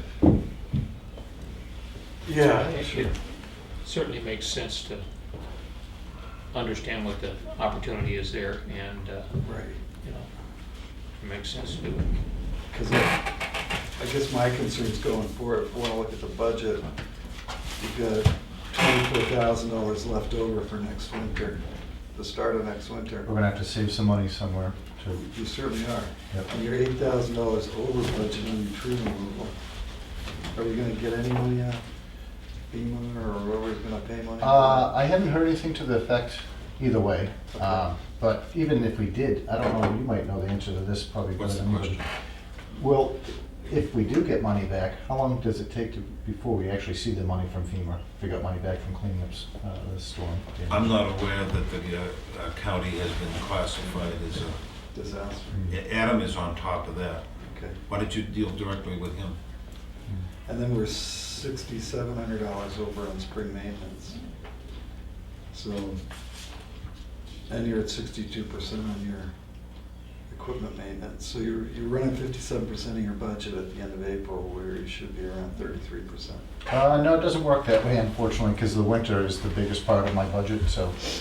Then we need to readjust the Yep. numbers as we go Well, forward. I mean, Do we move stuff out of line items? Is that how we do it? Yes. Okay. It doesn't have to be done at this meeting, but it's. No, I know. And what Jim is doing is exactly what Clay did last year. It was about this time last year when he said, hey, wait a minute. The costs of a couple of these containers are going out of sight. And no, it's just good management on all these guys' part. It's just, were you over on your spring maintenance last year? I guess is it historical? Should we change that line item? It just seemed like this spring hasn't really ended. So some springs are longer than others, and it depends on mud season. It has a lot to do with mud season, you know. And And you charge into those seasons by the season, right? In other words, from March 22nd on, you're now doing spring maintenance. No, I don't No? necessarily. It's the Okay. type of work that I'm doing more than, I guess, the timing. You know, if we're filling potholes and Yep. Chip, to answer your question, Diane can give us the last 5 years in every Yeah, category. that's She'll the give a people that- printout of that. And was there a specific equipment maintenance issue that you had to deal with? I just see you running at 62%, so was that just a hard winter, or what was the? well, I have a little bit of flexibility there, and the reason why I say that is when we buy cutting edges for the plows, I sometimes could put that in winter, or I could put it into Maintenance? maintenance, depending where we're at that point on the budget. So I put it under the trucks this year, because I knew that this winter was not looking good, you know. To answer your question, Chip, we spent almost $7,000 or $8,000 repairing the old truck that's 20 years old. But we've only got $4,600 left for the year, Correct. so we gotta be judicious about what we got. And that's a question I'd like to have with the road agent. That truck is 20 years old. We're getting rid of a fire truck that's 20 years old, and the truck has served the town well, but... But that's another question. It's not something No, we not can do for today. today. Can we talk about that at another time? We can, yep. Do we have the capital improvements people get into equipment? When we purchased the new truck, and it was sort of an emergency thing because the old truck was I needed a fair amount of work at that time. yeah, right. It was in sort of in extremis. And my understanding is at that time, the idea was that we would hold on to the old truck as long as it made sense to, but we would not then replace that with another small truck. That when it was done, it was done. Now, I wasn't on the board then, but that's what I recall from that Then we have to look time. at what, I mean, you use both trucks all winter, Oh, absolutely. And we've been using them in the summer as well, both trucks. so do we need to replace the truck or just get rid of the truck? That's the next question. That's right, that's right. And at the time that the new truck was bought, my recollection is that it was a replacement for the old truck. It was not an addition to fleet, but as long as the old truck was serviceable, it made sense to keep it going. So, Bill is absolutely correct, but there were two things going on. First of all, he found a truck that was appropriate, and it's tandem axle. And and at town meeting, there was $150,000. Correct. They just stood up and said, no, there's the money. He added, did you add another 10,000? I did. And it's basically a $200,000 piece of equipment. At the same time, I went and looked at the old truck that was at Rochester Truck Repair. And it was not as in disrepair, it didn't need quite the work. And the suggestion that was put it back on so you have two pieces of equipment. And I don't know if this is accurate, but I've had plow operators that you hire say that most of the storms they've done 4 hours earlier because you now have two pieces of equipment and the bigger truck does all the hill and sands it and Does at the the long same route. time. Yeah, because it doesn't need to go back to refill every Right. 5 minutes or so. But he is correct. Originally, when we hadn't had the new truck and the old one was needing repair, was, well, it's time to repair, it's time to get rid of the smaller truck. The other thing that happened too was we didn't get the new truck right away. And we had to fix the old one to get us to the This year's new one. budget. And so we did that, and all the estimates came in cheaper than what they originally were quoted for. So it helped us in that sense. Okay. So I guess what I would say is, for sure, there is not a replacement for the small truck on the capital schedule. No. And if that's something that we want to do as a town, if it makes sense to have, you know, what's the right amount of equipment to have? I don't know. You use some of your equipment out of your business to do road plowing and maintenance as well. Correct. And the town pays for that. So, you know, if it makes sense to have 2 trucks, I think that's a conversation that needs to be had. And, you know, typically the way that we deal with that is, as the CIP committee meets, department heads identify future capital requirements, put a project in, sit around the table, talk about it, you know, why do you need this? What does it do for us? That sort of thing. I'm not saying we don't need it, I just remember from the time that we were keeping this truck because we had it, and it didn't make sense to just throw it on the scrap pile. And so now that you've had the benefit of having the 2 town trucks, Absolutely agree. all right, We need it. then with the benefit of looking back and seeing how the 2 of them work together and all that, maybe it makes sense to pursue it going forward. But there is no money for a replacement in the capital schedule at this point. Okay. And there's perilously little money for repairs, so we have to Right. work on that.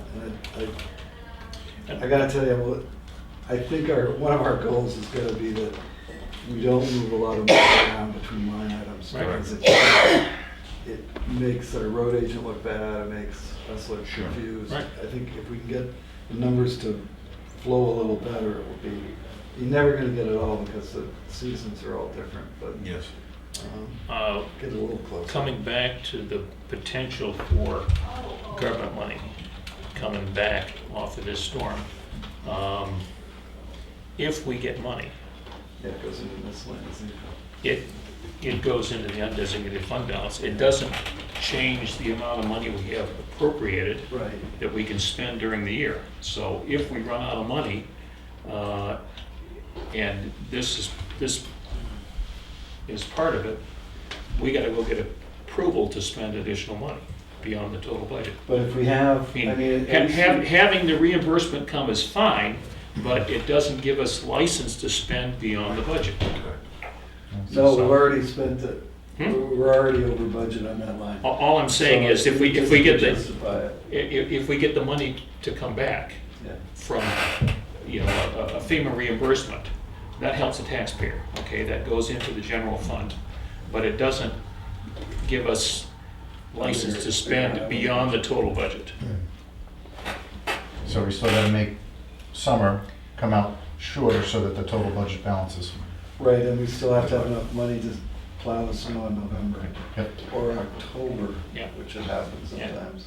Can I, In my view, the line item detail within your budget is good for you to help you manage what's there, but within your total budget, we gotta keep all of the highway spending within that budget. So if you're spending more in spring this year, and, I mean, it's instructive to follow it, but Well, but it does all flow down to the bottom. it number. does, it's And we're at- the bottom We're number. at 57% of the budget right now. Right, and Which we're, you know, 40%.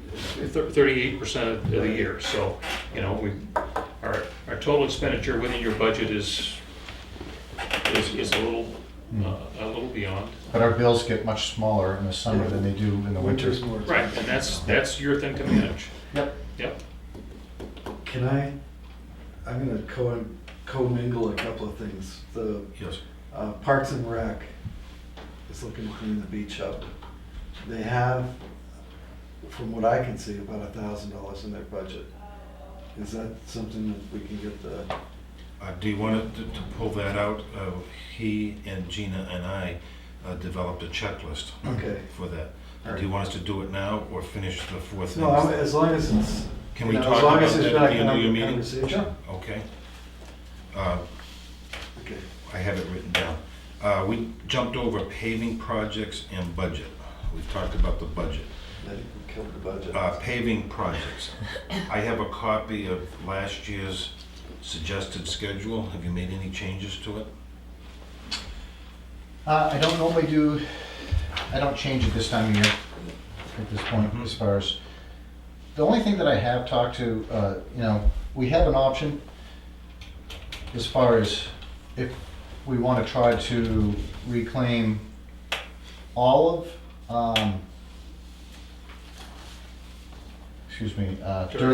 all of Durgin, because I think if we want to put the top finish coat on Union Wharf, we're going to come out short on Durgin. Or do we want to do all of Durgin and then do Yeah, because there's more than top just coat? paving on Durgin. There's- Correct, yeah, it's going to be a total reclaim. Yeah.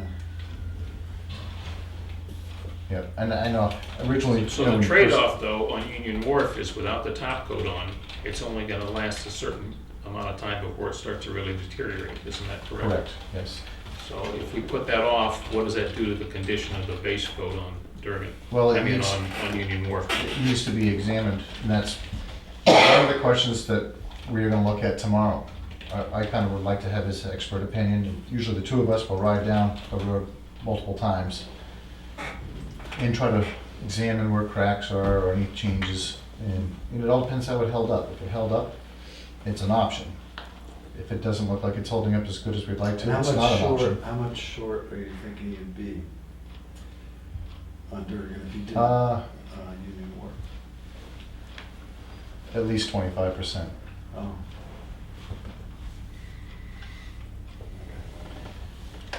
But, the way I think that I have it scheduled is that we're gonna do that top coat, and then we're gonna do half of Durgin, or as far as it goes. Maybe it goes 3/4 of the way. We don't know how far the budget will stretch at this point. Didn't Ospey do up to the line? They did up to the line. They just did a patch, that's all. Shim. They did a shim coat in one little In small area. talking with the road agent over there, he's willing to work, they're planning on doing something, I think, this year. That's one of the reasons why you planned on doing Durgin Road, right? They are, they're a little bit, not quite in the same position that we are, so I don't know that they're set to go yet. Last year, they cut back on their paving because they built $200,000 addition to their public works garage, so they're a year behind on that. Yep. This is the couple thoughts that I hear. There are individuals out there that say when you start a project, finish it. And I don't mean you, I mean Yep, I understand. the plural you. And, I can remember when you did Sodom Road, which was extensive in thirds. No, you weren't doing it right. We weren't doing it right.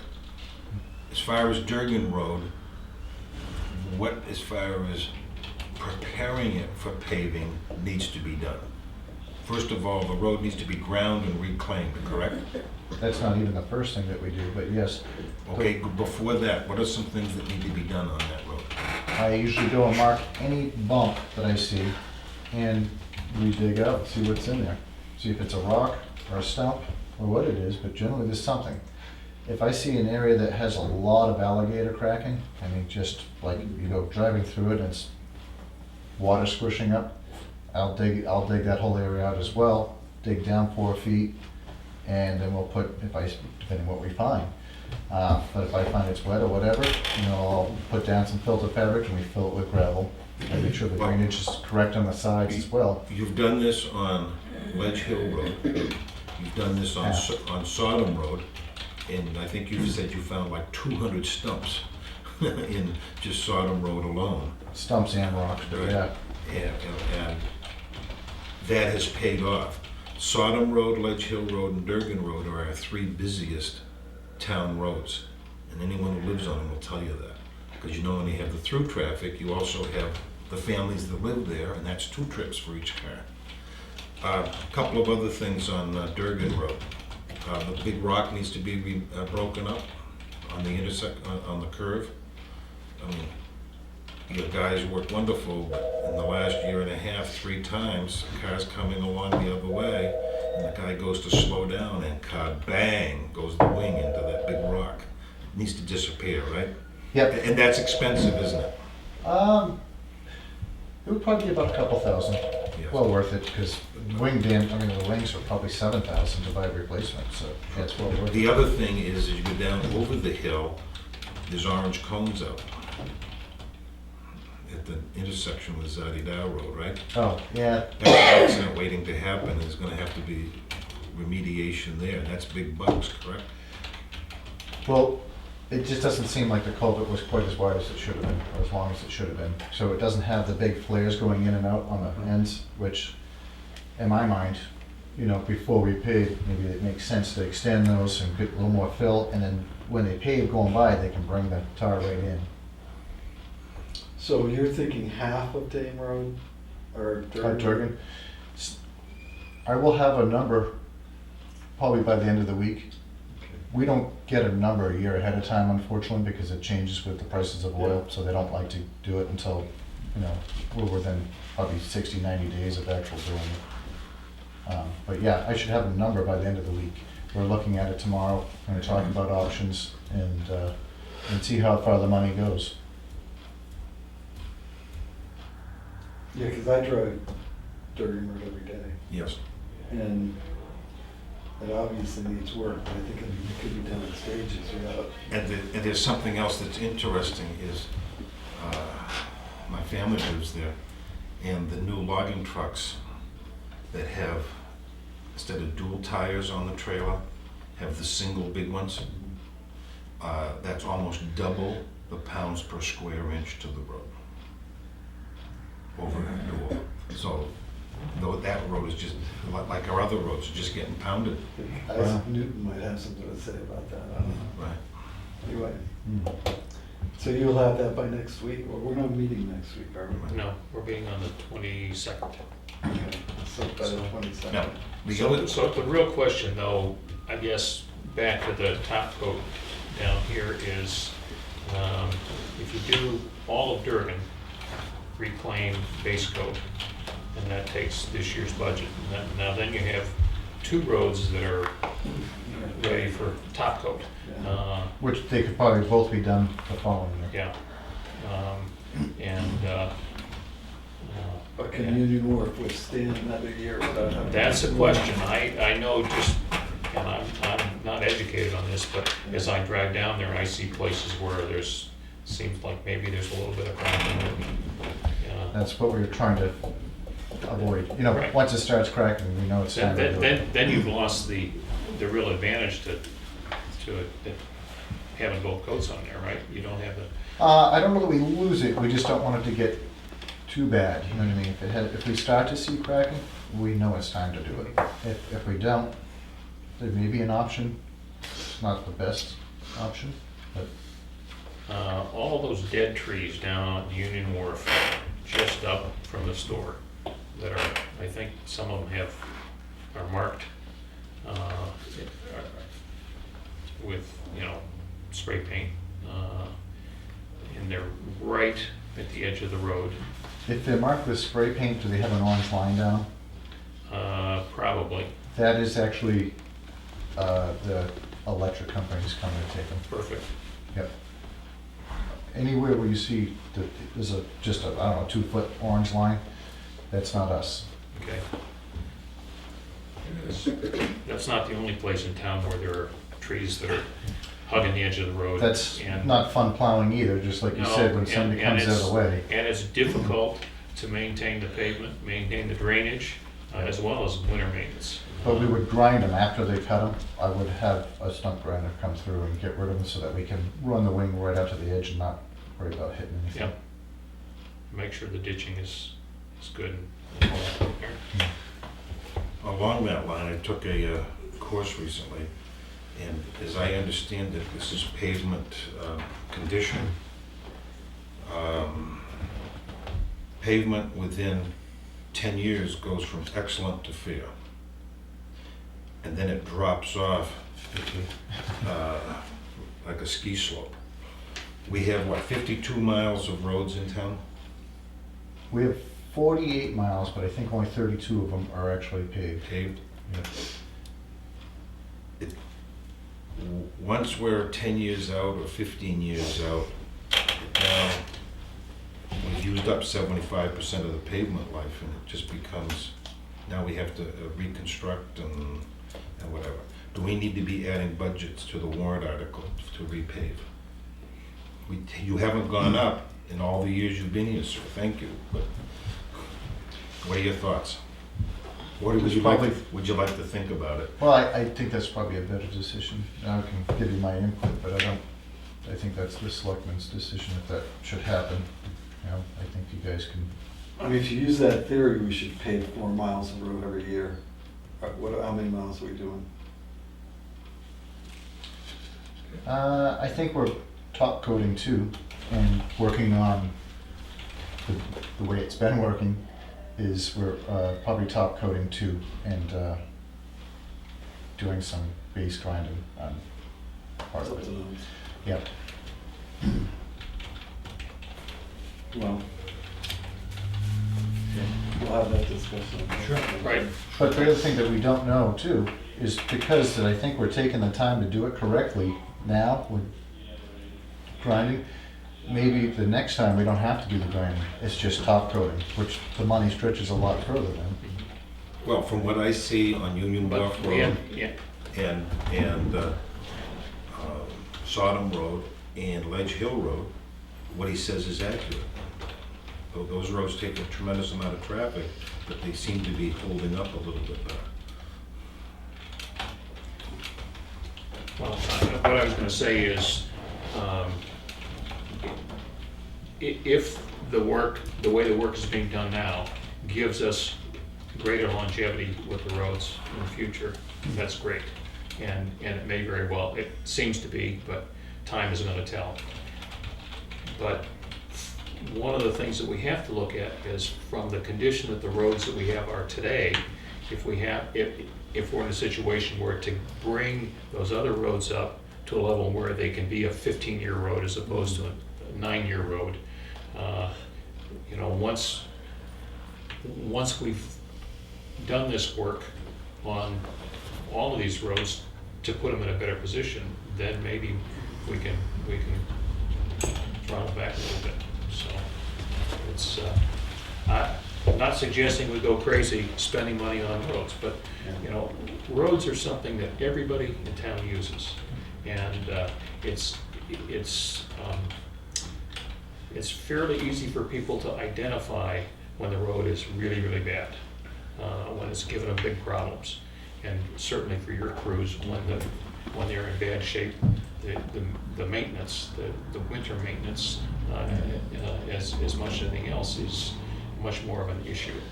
So It costs more money to maintain a road that's, as far as just plowing, the snow doesn't scrape as clean, and you can't get it down clean without twice the effort. So there's some savings. Right. So it's real easy to identify when there's a big problem. Okay, when things are maybe just a little bit deteriorated, it's maybe not quite so easy to discern to those of us that drive over them. I mean, somebody like yourself that knows what you're looking at can see the signs before I can, for instance. So it is important that we maintain the roads in a condition that services the community well. Did we, I don't know, I was sort of driving on Sodom Road the other day, and I looked up that end of County Road. Did we rebuild that road as well? Yeah, about 8 years ago. It was. Oh, they, That's no longer a Class 5. It's a seasonal. It's no longer Class 6, Seasonal right? camp road, is that what it's called? Or- It's a so summer seasonal. non-maintained. You Yeah. did the ditches, right? And they've shed the water? Because they used to wash out by Well, halfway down. I don't know if you're referring to the dirt section or if you're referring to the paved section. No, the dirt side, the Sodom Oh. Road section. The first year I started, I think it was that actual November, I actually redid the ditch lines. So did that need to be reclassified or not? It was. Oh, it was. It was reclassified so that the road agent could then work on it, and now he maintains it as a seasonal road. We'll start using it. Yeah. Yes. The next thing on our agenda is Brown Road. Yep. We went out and staked it. I don't know if the stakes are still there. Hopefully they are. I don't know if you were aware of the meeting we had with the Steinmans. I was not. Okay, well, they showed up with their attorney and gave us their side of the equation.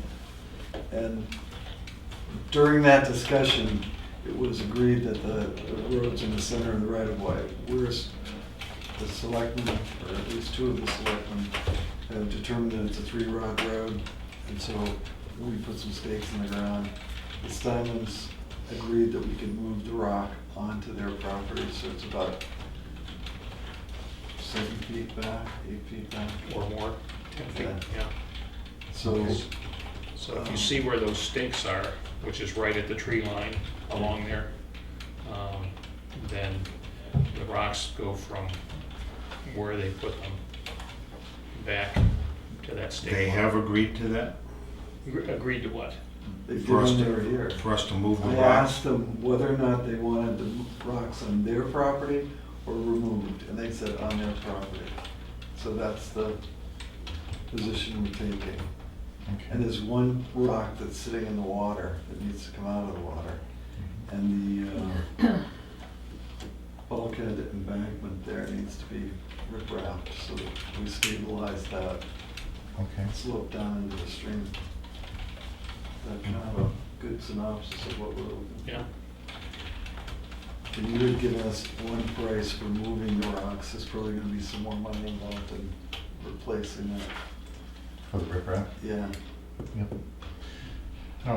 I don't think that should be a huge expense, but.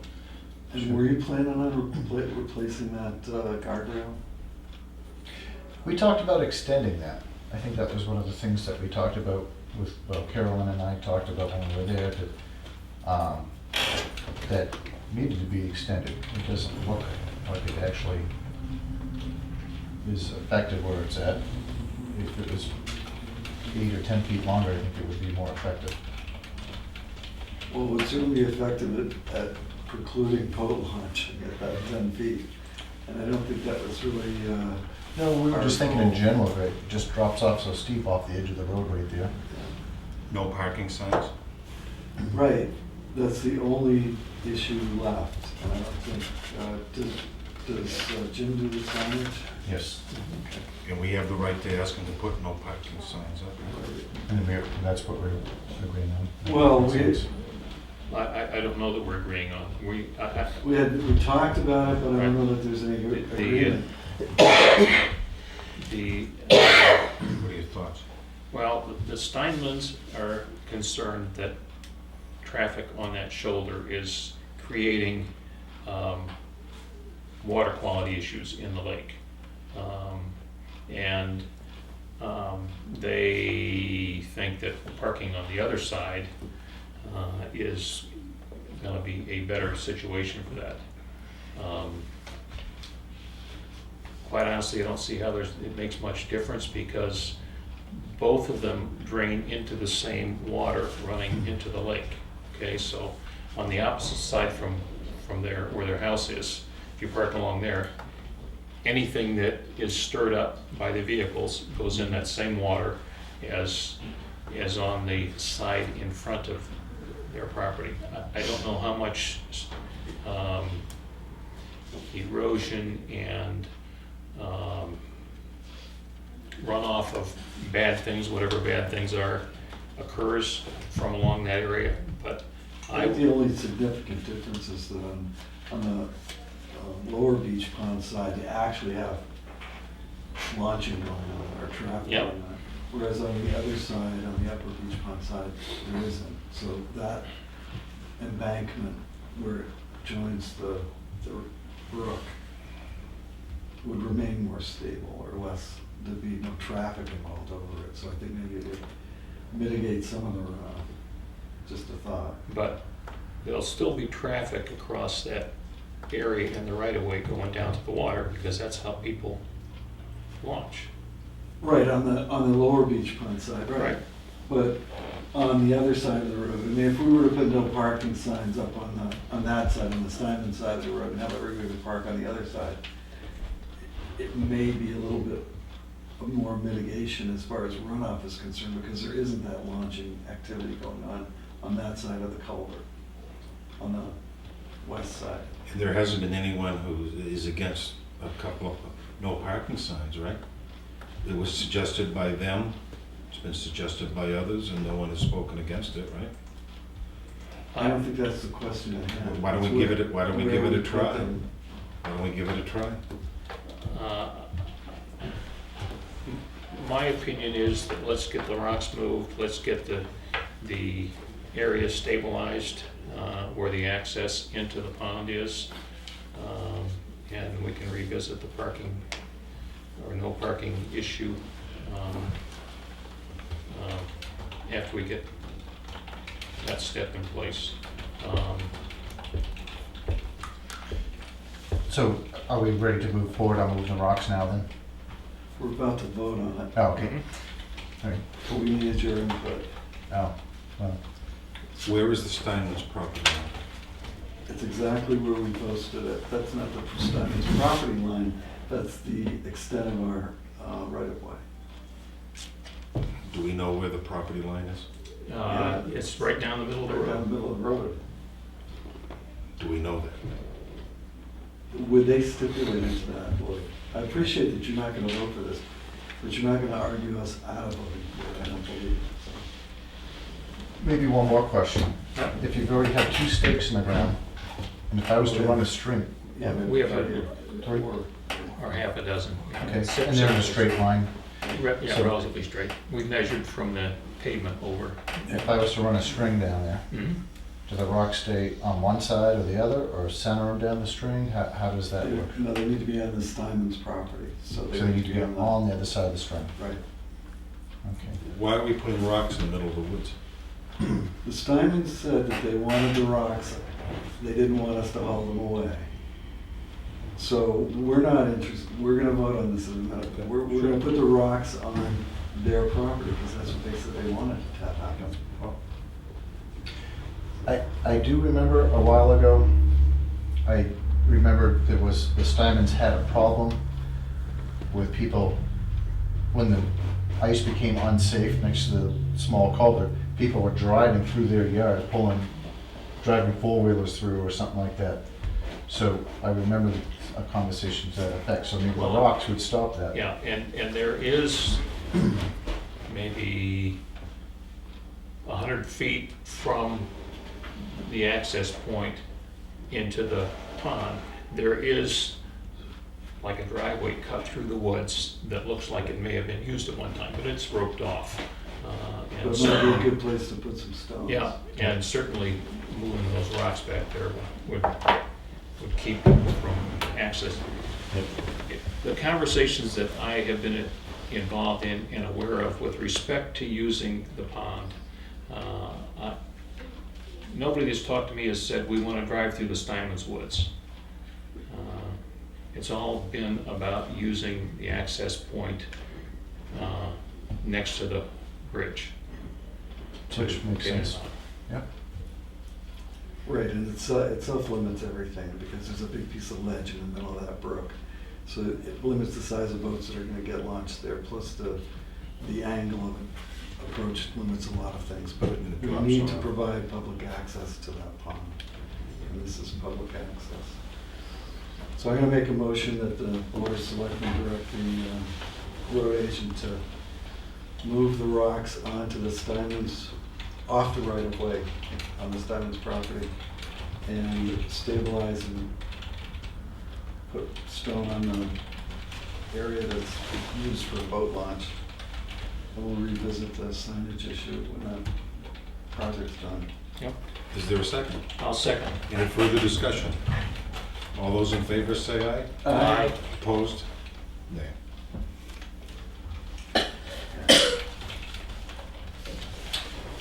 Next issue.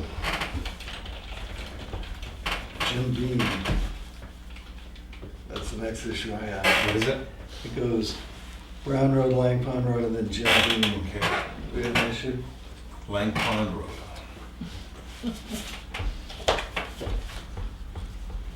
I thought we were done on Lang Pond. Aren't you done here? Well, I didn't have that project to start with, so. Oh, okay. You have the printouts?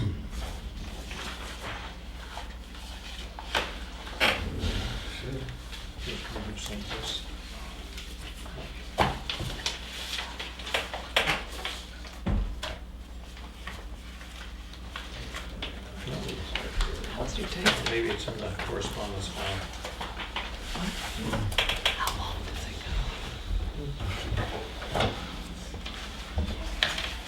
There it is. This one.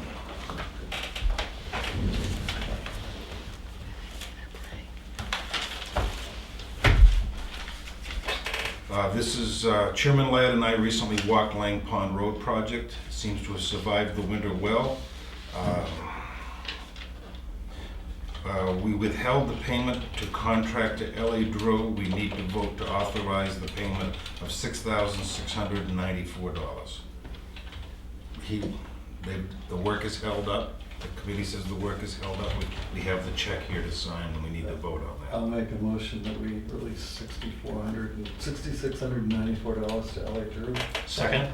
Any discussion? All those in favor say aye. Aye. And we'll do it during signature. Item A is a photograph of Ben pointing out the legal benchmark for the legal height of Mirror Lake, so it's there for posterity. That's the line just below his finger. It's that line right there. All right, Yep. Down here? this line. Oh, okay. Item B and C are the current signs on either side of the Perch Beach. They seem to cause some confusion because it depicts a motorboat on a trailer. And the argument starts that it suggests that it's okay to use this as a launching point.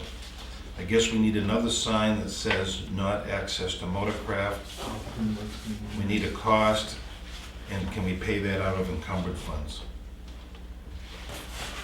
I would say that any signage changes can be certainly paid out of the project, yeah. Okay. Trivia, as you pull onto Beach Road off of 109, it looks like a no parking sign, and it says something to the effect, no motorboat launch. I actually wrote it down on my notes. It says, no launching or docking of motorized boats. Okay, maybe. Same one of those. That gives you a sample. Yep, So this sign you're taking down could go back to the state where it came from. or the other end of the lake. Well, Then here is access the problem. Well, and this is an old sign, I have new ones of those Yeah. kicking around in my. The one with the garage. the one with the motorboat on it is kind of generic from the state to encourage people, no matter what the craft is, to, but it's confusing. Mhm. Okay? And are there lake monitors there, like there are at the other boat launches? No, because it's not a No, launch. it's not a boat launch anymore, it's a But the beach. one that we're putting together over on the other side of the Yeah, will be, yes, yes. yeah, Lake Coast's. yeah. Yeah. Items D and E are photographs standing on Lang Pond Road and looking out onto Mirror Lake. At the exit of the culverts, the water is deep, however, it becomes quite shallow. These areas need to be dredged out. How do we accomplish this? Who can do this? What is the cost? Who's going to research this? And the reason for the dredging is for drainage? You know, what happens is, I'm gonna say it's like 4 feet, all of a sudden it's 2 feet. I haven't measured it, but see the, Yeah, I'm just wondering how you, what kind of dredge and fill permit you. Yeah, well, I'm guessing if we're gonna dredge, you have to put in a permit application. sure. Is this Yeah. something that interests us while we still have money available? How much money do we have available? 60,000, 160 minus 147. So $13,000. Just Give or spend a take. few thousand here and there. Is that something you can look into and get us prices by next week? Or 2 weeks? I think, yeah, the way we'd handle it is we'd probably hire somebody to pull the permit for us. That's not something that we can do on our own. Right. So I can get a cost of what he thinks it would be to get the permit. Does it make sense to do it in your judgment? I like the idea of it, I just question how long it'll be before it goes right back in with those same weeds that are growing right next to it, but Right. Okay, well, And on the other side, do you need to do any upstream work? is that a way to get rid of beavers? Yes, there is. No, I think the upsides of the stream's fine, I don't. Okay, so we don't need to do any wetland work over there. that brush, can that be removed? That's exiting? Mhm. Yes. Okay. So, Item F depicts the current effort to control the beaver problem. I understand that someone keeps taking these out or tipping them over. yeah, they're dropping them down on us, yep. Okay. Has there been any contact working with Wolfboro, combining with their vendor, or is it too early in the beaver season to do that? Not asking Wolfboro to do our business, but what is your thoughts on that? The beavers aren't seriously active at this point, but I think it's when the water drops down is when they become more active. They're happy at this point. There's plenty of water for them right now. Right. Yep, so they're happy at this point. It's more when the water drops down, then they're gonna come, and that's probably the time that we will wanna have the trapping done or whatever we're gonna do to take care of it. Do you prefer to go with your own vendor or coordinate with Wolfboro? Well, I guess it wouldn't hurt to ask. I'll talk to, I don't know if that's Dave. Dave Ford, yeah. Okay, yeah. I can talk to Dave. I wasn't sure if that was Doug Bunny or not, but. Yeah, the Canadians have done a lot with beavers. And it's the sound of the running water that drives them. Yeah. Kind of like certain things drive us crazy. But moving the barrier back away from the culvert or doing so, I would add it a little bit at home. They also have beaver pipes and things like that. Well, it's just to try to keep the culvert open. I mean, that's the ultimate goal. And if there's some other mitigator that you can do a little further back, that's a little more permanent, I guess if you don't want any beaver dam at all, you gotta get rid of the beavers. Yeah, I mean, they have beaver diverters. I've seen where they put pipes, and what they do is they extend out, and then they have a little turn up. So they won't clog those, but they'll clog the rest of it. But now you're limited to what you put in for a pipe, which is fine in normal flow, but during a high flow, it's not gonna Right. keep up with it, and then we have a problem with the road again. Okay. The snow was plowed away from the lakeside and it seems to have been beneficial. Would it be practical to reclaim the material that was plowed onto the opposite bank? Can it be raked back into the road? And what does the new road need for material, time, and resources to preserve it? I think it just needs the normal grading that we do. I don't know that it's beneficial to try to reclaim that stone, or just, because that is the same stone that's used for our gravel base, as opposed to just bringing in some fresh stone and putting it in place. It might be cheaper and faster just to drop it with, And you recommend, what, 3/4 inch? I'm gonna use whatever they used. I wanna say that was 3/4 inch. Item G is a photograph taken while standing on Lang Pond Road, looking back onto Libby Museum. Would it be prudent in the future to pave this short section? Absolutely. And can you get, when you think it's appropriate to do it, and the cost? I don't think this year, but in the future. So that would be from See the just picture? past Hersey's? No. No. See the picture? I looked at the last picture, I didn't see the Yeah, picture G. picture G. Right, so this is the piece that's paved by the culverts. Right. This is the piece coming down the hill that Wolfboro paved. So they're talking about paving this short section between Oh, the I see, I two. see. So, I didn't realize. Yeah.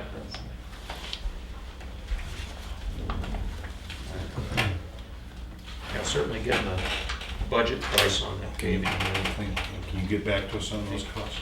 Yep, absolutely.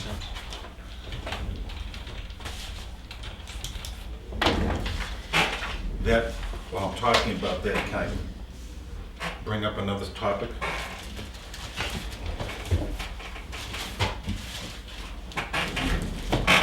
Took a course in Ossipee the other day, rebuilding dirt roads. And what I went through is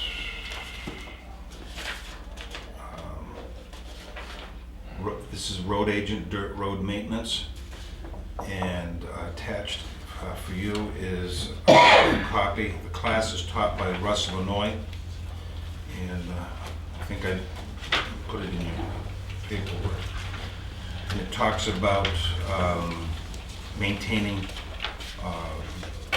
dirt roads. One of the things they talk about is that here is the pavement, and you go onto dirt, but what you do is it's called a chevron or a hip roof. You come out with the gravel this way and taper it this way, and it saves that bump being created.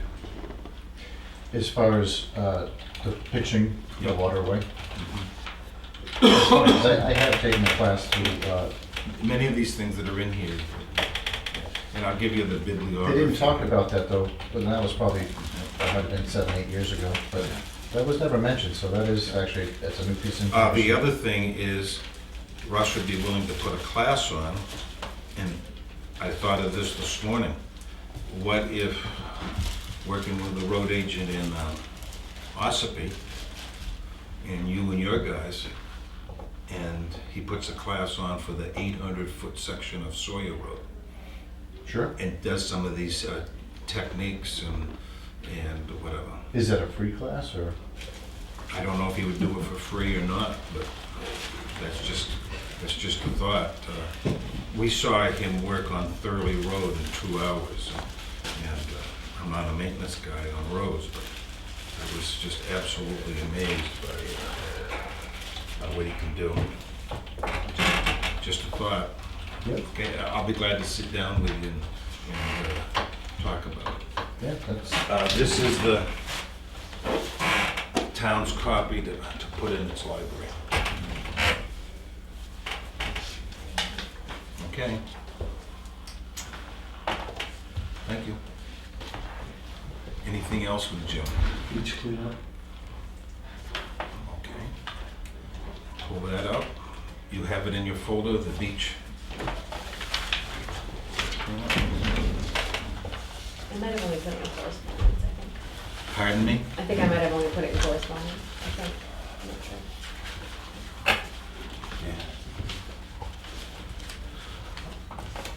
Each have your copy? Yeah.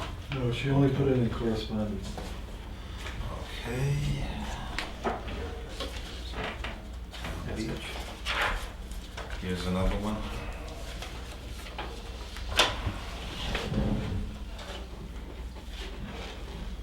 I thought I had a third copy, but I don't. oh, actually, I have, this is the same one I had. Okay, yes. On May 2nd, I met with Road Agent Jim Bean and with Chairman Gina Lassard of the Rec Committee at the Town Beach. I thank them for their continued efforts and for those their respective personnel. On the issue of lifeguards, it seems that we're all set. We pay more than Wolfboro for an hourly wage. The required criminal record checks are being completed through Troop E. It's paid out of the Rec Committee budget. The issue of swim instructors' paperwork, Gina considers it a job description. Okay on that?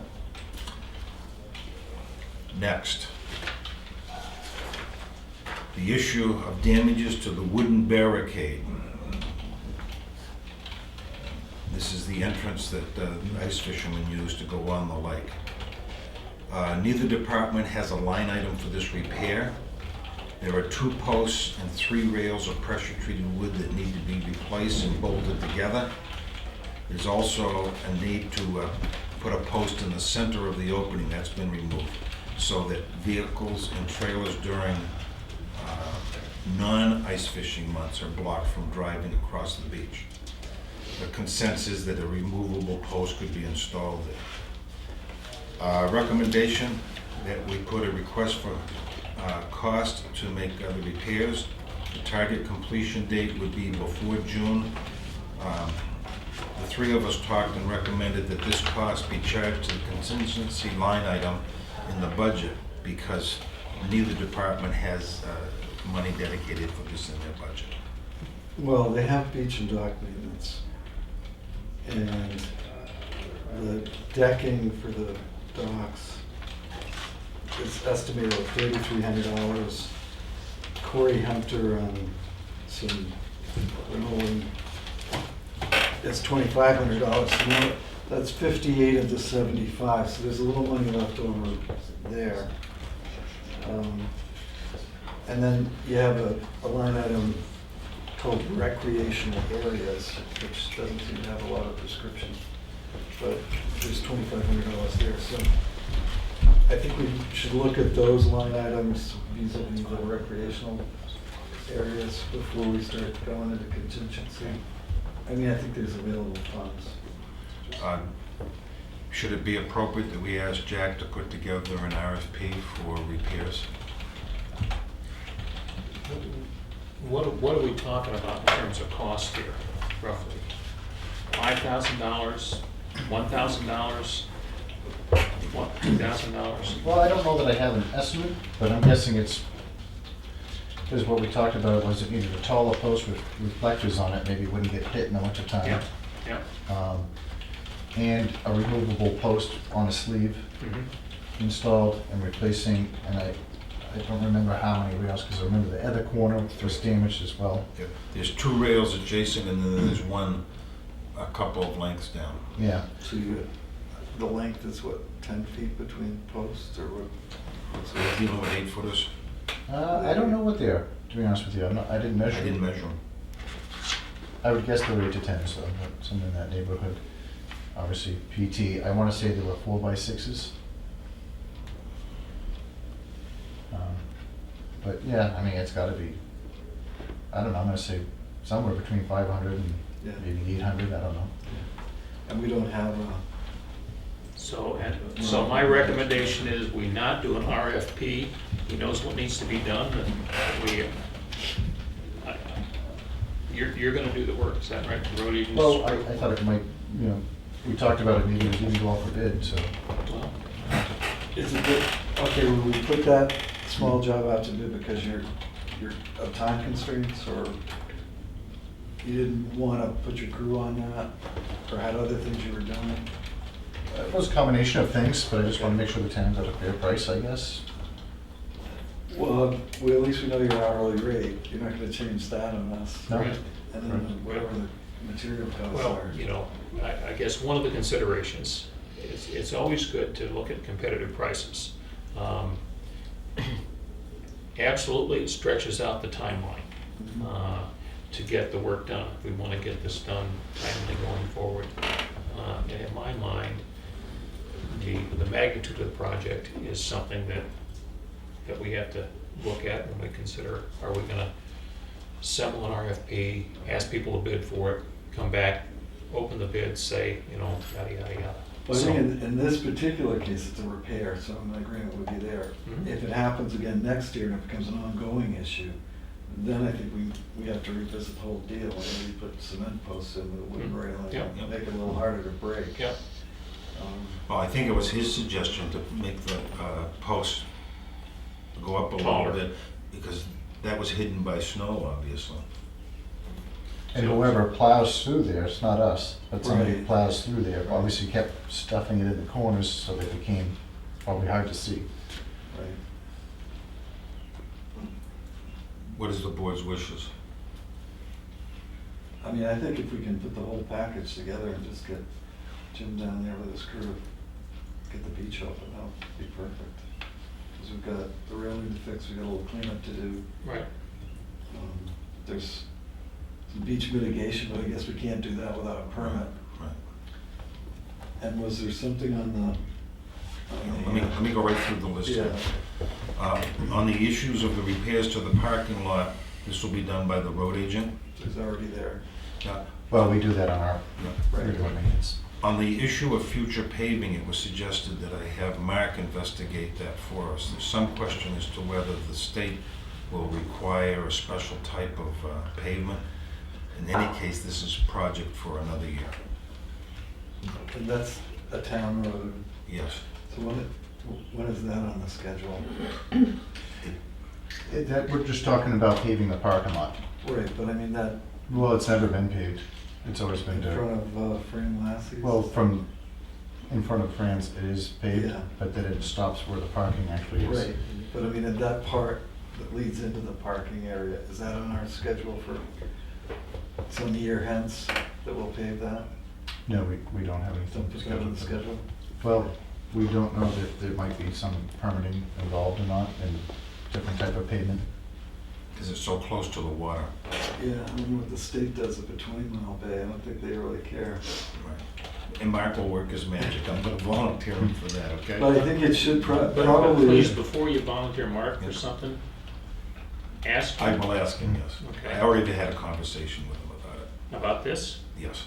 I think what needs to be put on our list, because it's used every summer, and obviously most of the winter for ice houses, but primarily it's the public beach, so it's not a very long road, but maybe when we get to looking at paving the parking area and exploring that we figure out how to put that short piece of road on the schedule as well. Yeah, sorry. No problem.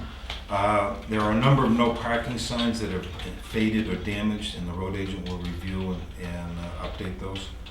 He already, however, as he pointed out to me, he's already gone over on his sign budget. But we'll work on that. The new white sign that was erected last year has withstood the winter. Gina says the faded signs that aren't serving any purpose, she can remove, or someone can remove. We are not sure who is responsible for putting out the trash barrels. Someone thought that the barrels are stored over the winter in the basement of this building. We assume that the trash pickup is done by the same vendor and the same price as last year.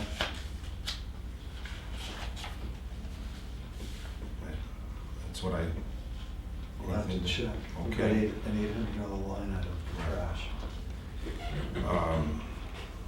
I guess I'll check downstairs, see if the trash barrels are there. Who puts them out there? Who picked them up? The trash guy, you, who? Wasn't us. No, I haven't heard anything about it, actually. It just happens magically. And it's not just the trash barrels there, it's the one at Melvin? Yep. Okay, we'll look into it. The storage box that you see there is no longer needed. It can either be given away or removed. I can take responsibility for that.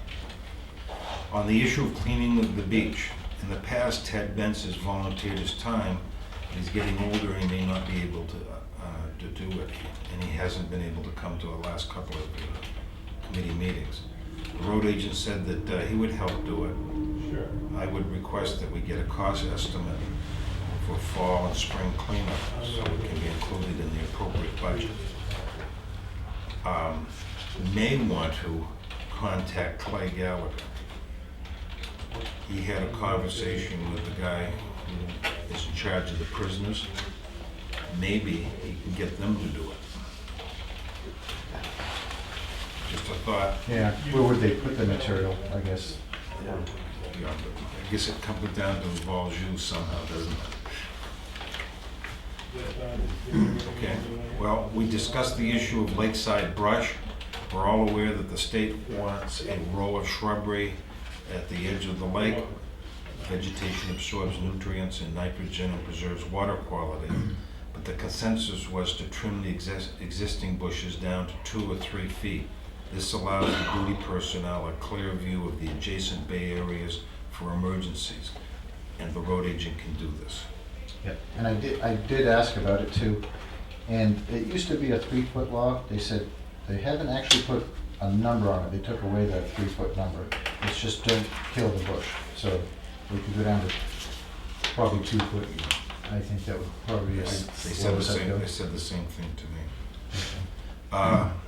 And the status of the beach sand, this is a significant project and there's a special permit process and this is budgeted for. Committee will get back to us.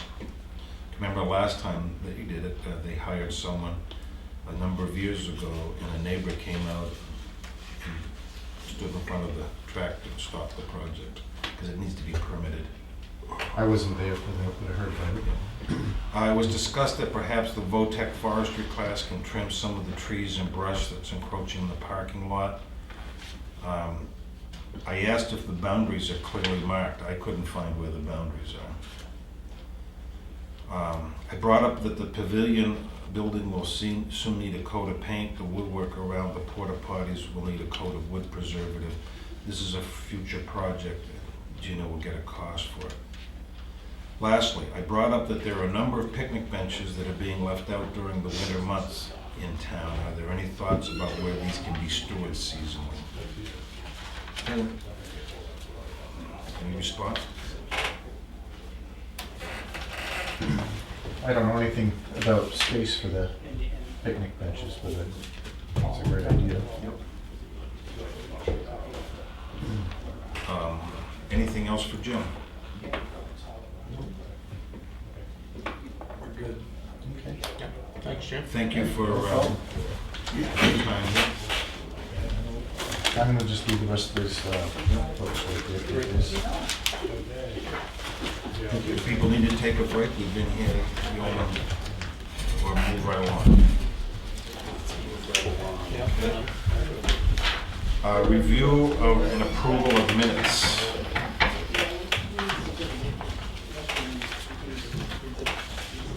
Let's try Monday, May 1, Selectmen's meeting, 3:45 p.m. I'll make a motion to accept the minutes. Second. All those in favor? Aye. Aye. Motion passes. Next, at 3:45, May 1st, Selectmen's non-public meeting.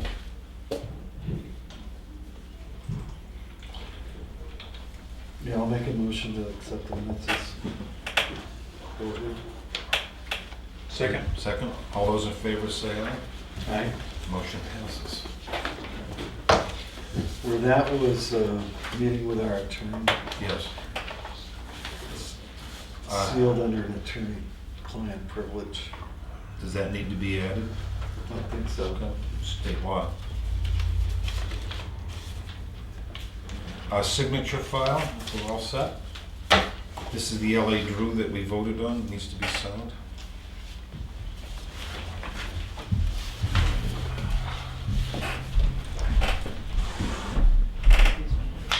What's this?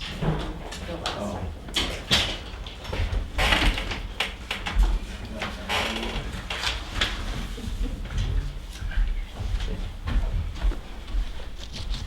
Next is blacksmith printing, needs perfunctory signature. We've already signed it, I think it was stuck there. You want the perfunctory signature? I'll see if I can take one up. It was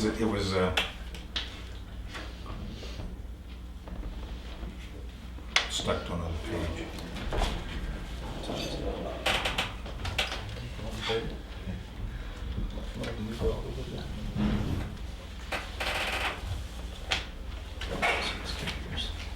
This is notice of appointment for Richard Bird to... Is it Richard or Robert? Richard. Richard. Okay, thank you, sorry. To the Energy Committee. Did we already vote on this, or do we need a We motion? did not. So move. I'll second that. Okay, all those in favor say aye. Aye. Term expires June 2020.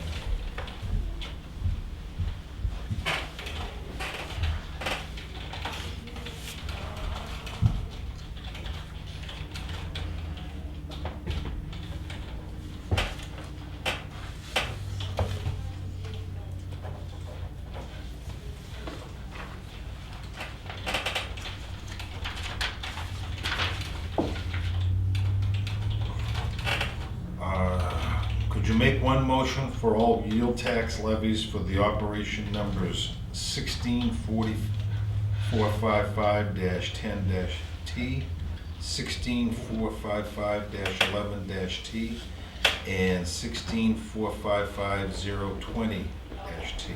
That's Mr. Brown on McDuffie Road, Mr. Piper on Burley Road, and Mr. Ladd at Lane's End. So move. I'll second that. All in favor? Aye. Aye.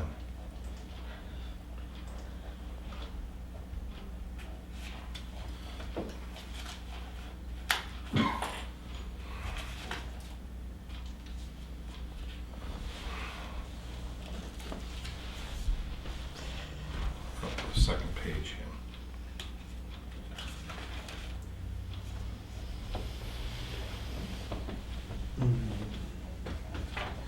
There's the first one.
The next correspondence is from Francis Lorello. He's talking about poll license petition for Chase Point Road. This is new. Have you folks reviewed it? I have, yeah.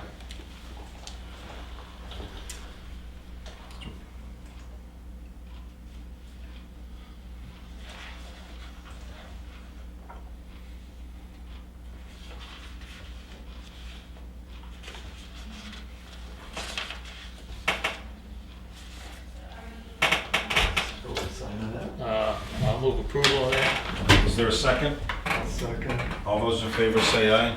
Aye. Motion passes 3-0.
Next is from you, Bill. This is the payroll grant for the Lakes Region Lake Coast program. Correct, yep. Is there a Came through motion? the other day. I will move approval to accept the grant. Have you read this? I did. Okay. Is there a second? I'll second. Just by way of explanation, this is the same program that we've run with them for a number of years now. he gives us money to hire like those. Would you like to assign a signature of the group leader? No, I think chairman signs. Yeah, and then I will take those and we'll have Mary Ann Murray, who is our coordinator, sign. The motion's been made and seconded. Yeah. All those in favor say aye. Aye. Motion passes 3-0.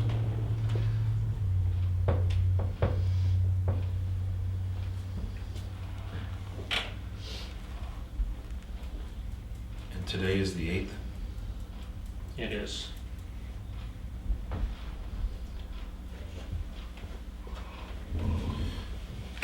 So 2 spots, right?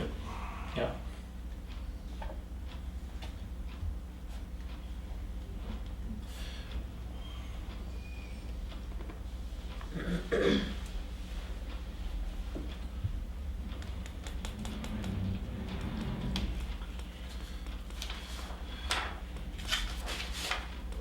Thank you for your efforts, it's appreciated.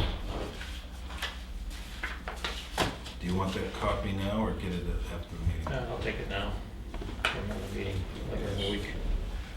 So,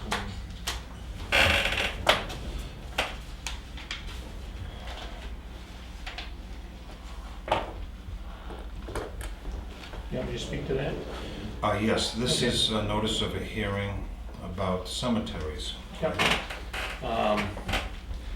I reached out to Sue Weeks after our last meeting on this unabandonment of the Thomas-Moulton Cemetery. And we had correspondence back and forth. She wanted to include this as part of the next round of abandonments, but the NHMA attorney said absolutely not. That it's a totally separate issue. You want to keep it completely separate. So this is the notice that would be going in the newspaper for an unabandonment hearing, and it has to go in. It has to be held between 60 and 90 days after the notice appears. So that would mean that we would actually do the hearing on July 24th.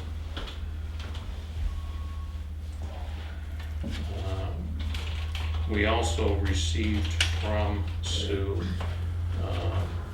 a notice for the next round of abandonment hearings, which includes 13 additional burial grounds.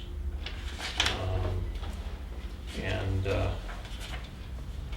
my recommendation is that we let that sit until we get this other matter completely behind us. And is there a step that we're missing, or that the cemetery trustees are missing, that would prevent this sort of a problem? We missed it last time. We received correspondence from the Thompsons. Yeah. And cemetery trustees had a conversation with them. And we all thought there was an understanding there that there wasn't. Right. So clearly, going forward, the notice on the intent to abandon indicates that descendants should contact the selectmen. And when they do, we need to make sure that before we go through with an abandonment, that those descendants and this board are on the same page. Right. I mean, it's the hearing that happens when we're declaring that the cemetery has been abandoned by the people. Is that a fait accompli at that point in time? Yes. So we probably need to have some discussion beforehand with the descendants. If there are any descendants, And, right? Yeah, Or- let or them at the know hearing, this is yeah. this is in the offing. Right. And that's done by putting the notice in the paper, correct? I think that that's the next step. Right, but clearly, for these 13 burial grounds, if we as a community are aware of anybody that's a descendant from those, above and beyond putting the notice in the paper, we ought to. And maybe it's a matter of putting a notice in the paper that the town is considering these cemeteries possibly abandoned and list them, and now it's. Well, and that's what this notice is, all right? That's why, when this goes in, 60 to 90 days later is when you have the hearing to declare them abandoned. Right. Right, and so I'm sure the purpose in requiring that be published in a newspaper is so that it's generally available. But beyond that, if we in this community are aware of descendants of people in these burial grounds, then I don't think we should just say, well, it's in the paper, and so if they, we gotta be good neighbors and make sure that folks are engaged.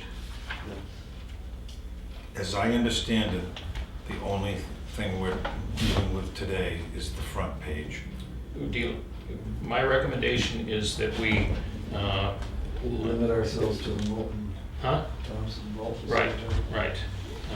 Now, And does our action have the understanding or the blessing or the approval of the cemetery committee? I have been in communication with her. She was under the impression that they could retain, that it could be partially unabandoned.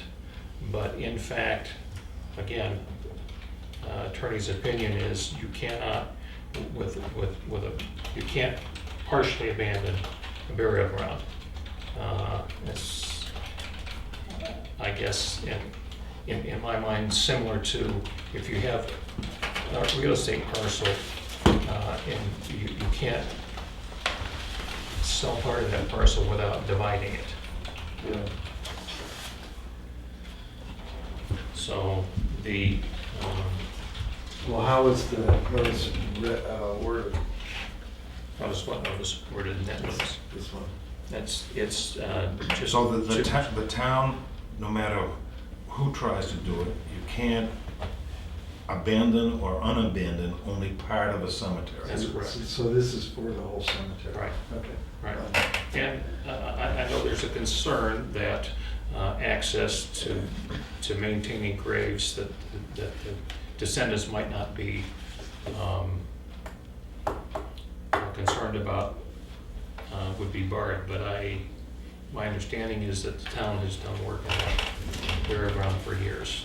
Yeah. As well. So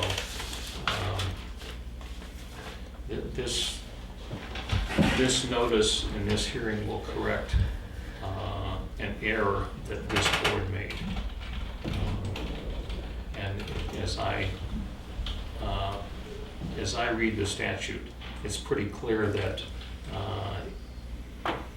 the intent is to protect the rights of the descendants, and that if there aren't any descendants there, now the town has a way to gain access.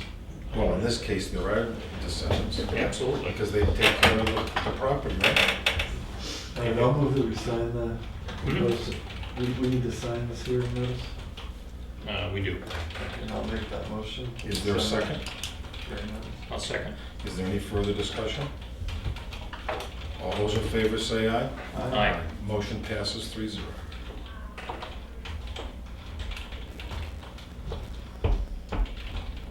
The date of the hearing is, date and time? July 24th at 4 p.m. Okay. And Karen, that is a regularly scheduled meeting, correct? We haven't actually gone past June, but let me look what Monday it is. Yep, that would be the fourth Monday, so yep.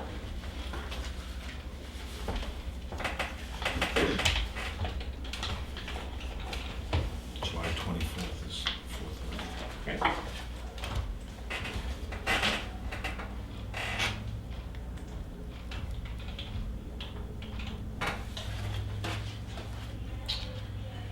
Continued business, Junkyards. Yeah, I see the notices all went out. They were in Last year, yeah. This was last year's mail? Yeah, that was last fall. I Those thought were that copies, just no, happened. no, that was copies of the ones, I didn't even look at the date. yeah.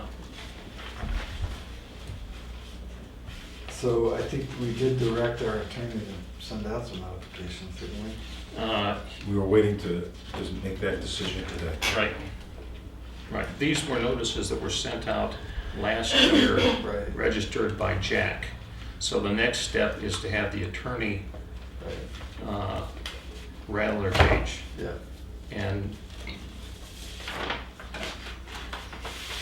he took a look at that, and did he provide you with, Cost. Yeah.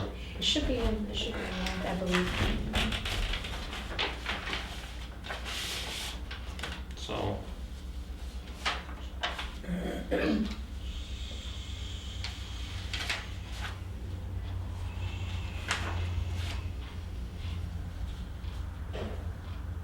So those letters went out last year? Those are copies of what the cost October was. 13th, 2016, right. So they went out last fall. Pretty recent. Yeah, yep. It's not a ton of time ago, but some of them earlier in the fall, some a little bit later. So what he has indicated is, it is, as with anyone, with an attorney, it's not a fixed price thing. Time and materials. Yeah, right? time and time mainly. So I see,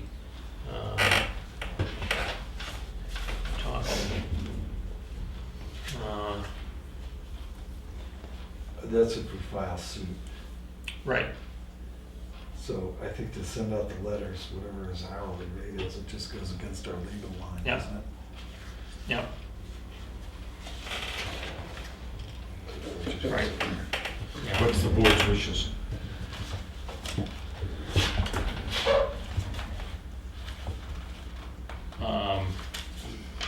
I would make a motion that we have the town attorney send letters to all of these junkyards. Is there a second? Yeah, I'll second it. I want to make sure that he includes some of the language. Now discussion, go ahead. Okay. Yeah, I mean, I think it's important that we include some of the language of our fines. And we have to be a little specific about how much it's going to cost people if they don't clean it up. right. Because it's pretty straightforward. In fact, the case that he gave us for reference Mhm. was pretty straightforward. It seemed as though there was $200,000 worth of fines and they collected $36,000 or whatever it was. Mhm. 38,000. Over the past years, every time I'm at a TAC committee meeting or meet with other selectmen, I ask, how do they deal with this issue? And it seems every town has a half a dozen to a dozen properties that are messy and trashy and, you know, et cetera, et cetera. No one has come up with a magic bullet. And I'm gonna vote for the motion. It's just that I'm thinking of a neighboring town that spent $200,000 on a particular case, sent the guy to jail, and now the trash and the junk is just, in my opinion, is now inside his fence instead of outside his fence. So, we're kind of, in America, I guess there's many things you can do and say, and one of them is you can be, and I'll be as kind as possible, a collector. So, are we ready to vote, or any response? Yeah, I mean, I think it's important for, I mean, one of the people involved has got a significant commercial boat storage operation going on Ledgeville Road. And those boats are gonna go in the water, and I think it's important that we make sure he doesn't put them back there next fall. Because that's, unless he wants to go to the planning board and do all of the things that everybody else has to do. Yeah, Yes. yeah, You know, get planning board approval, site plan review, all the rest of it, to go get involved with setting up a commercial operation like that. mhm. It's not like having a cabinet shop in your garage or a car collection in your basement. It's to follow up on what I said, each of the representatives that I spoke to said, I said, what success did you have? And they ranged from 50% to 75% that things got a little bit better. So let's give it a try. One thing I think we can almost guarantee, and that is that if we just turned a blind eye, none of this is going to be. Not gonna cure itself. Hmm? It's not gonna cure itself. That's right. That's right. That's, And the other thing is, following your lead, we talk about something one week and allow it to pass around socially. And no one has come to me saying, Lloyd, don't do this. Nobody. So I'll call for the vote. All those in favor say aye. Aye. Aye. Motion passes 3-0. Tax deeded properties.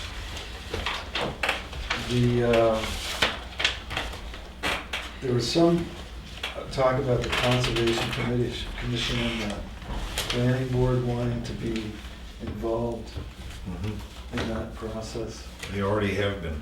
Okay. And Now, whether it's stale or not, that's another question. I don't know whether or not,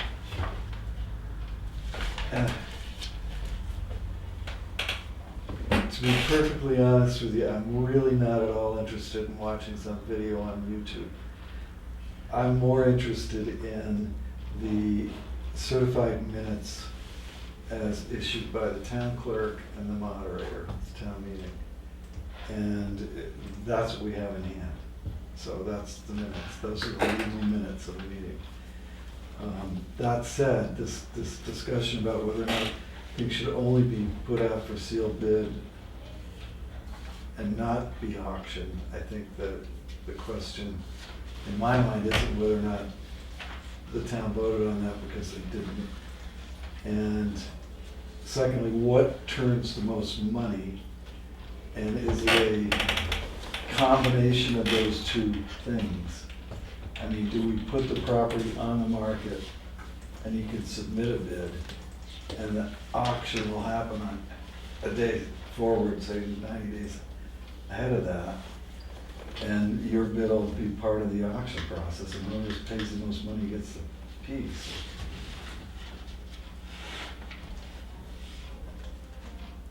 That said, I'm fully in favor of putting the properties back in the tax roll, so.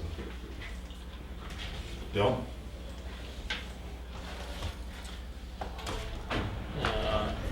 as I think I stated last week, the Maybe it won't be that loud, sorry. the best way to sell real estate is by auction. That's the only way that real estate is sold, for instance, in foreclosures. And I'm told by people that are involved in that industry, the reason is keeps everything above board and ensures that the highest market price is achieved. Auctions generally provide an opportunity for somebody to participate by proxy,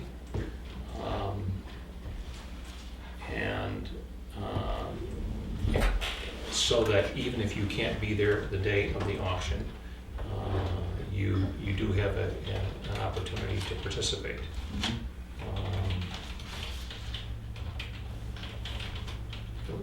Where we come out with respect to town meeting is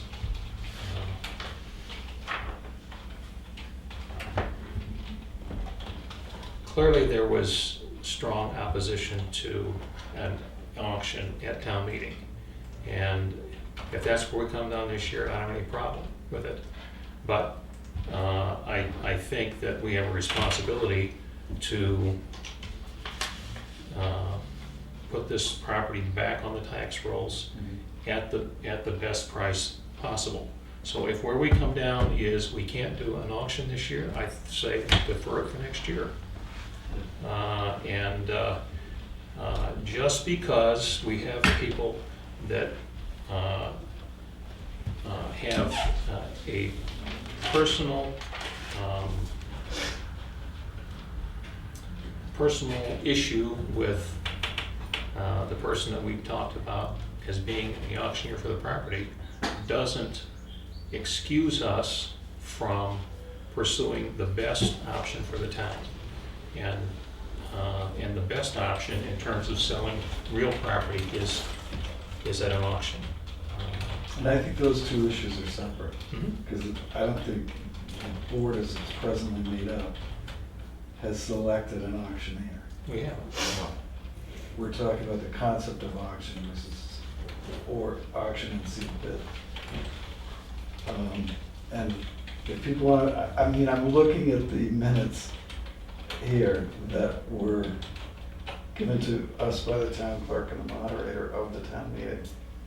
And it's pretty clear that we can do whatever we need to do to sell the property.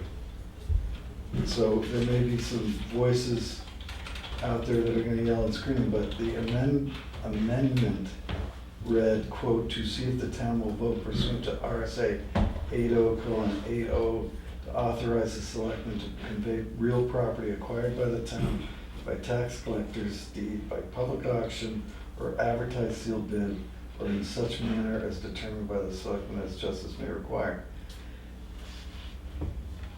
We can wait a year and let this lapse, but we're just pushing it down the road. I guess it's up to the three of us to decide whether or not we want to do that, but we did have money in the budget for the sale of property, so we have to figure out how we're gonna offset that loss of income. Yeah. So, I'll weigh in on this. Auctions, Sager and the auctions that he's done in the other community were a success and a moneymaker. That being said, I left the town meeting clear in my mind that by 3 votes, the town meeting said, we do not want Rick Sager to be the auctioneer. Go by closed, sealed bid. oh, I don't think it's clear that Sager's got an issue being the auctioneer. I mean, but that's an other issue, because we haven't selected an auctioneer. But I'm not ready to preclude auctions based on what I witnessed at the town meeting. All other things being equal in my mind is, it was clear that when I left that town meeting, the properties, we got authority to do sealed bid and nothing else. I mean, I'm gonna have You're welcome to have that. I'm gonna have to listen to the tape. And I go one step further. I'm like you guys, you know, warrant article, let the people who write the checks make the decision.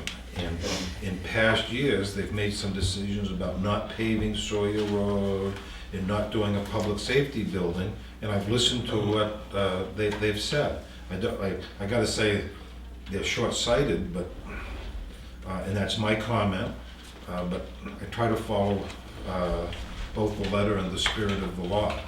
I did think, what would it cost for someone to do the necessary paperwork that ordinarily the auctioneer does, the advertising and the notifying. And we do have an individual who, in town, on the payroll, who does that for a number of committees. But she It can't saves create us a- money. She can't but- create a deed.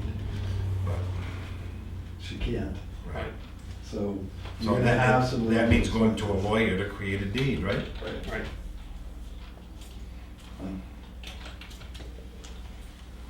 We can go back and forth and back and forth, Yes. and maybe it's just we leave it alone for the year. Because I fully appreciate that the legislative body can direct us as to how we spend money on specific items. But we are actually the caretakers of the Yes. town. So I think it's a reach. It's beyond statute that vote, if it's like, as you said it is. Right. But the other problem with it is that recorded vote that you could see on YouTube or on a recording isn't the legal minutes of the meeting. These are, Yes. you know? So if it's an issue, maybe we leave it alone, but at some point in time, we're gonna have to come forward and do a sale of property. I'd like, your suggestion is that we kind of table this discussion and we revisit the issue next year for town meeting. Well, or we can talk to other auctioneers and continue to sort through a process. One of the concerns last year about the list of property that was brought forward for sale, I believe is a non-issue. But it was raised as a strong concern, and that is that there are parcels on seasonal roads and on Class 6 roads that are part of the offering. The concern was if we sell property, then somebody is going to want to come and have the town maintain the roads. There's the way you deal with that, and as is, you know, as the state recommends, is that you Have a waiver. insert language in the deed that makes certain that that everybody understands that a Class 6 road is a Class 6 road, that the town. Yeah, and And there's a we have- certain caveat emptor involved in it. Well, and you know, the other side of it is if we're concerned about land on Class 6 roads that somebody might develop, then the obvious or illogical extension to that is every parcel on a Class 6 road the town ought to own, so we don't have to worry about somebody coming in and trying to develop it or build on it and then want to come back on the town for taking care of the As the road. owner of 130 acres on a Class 6 road, I'd be more than happy to sell it. Right, exactly.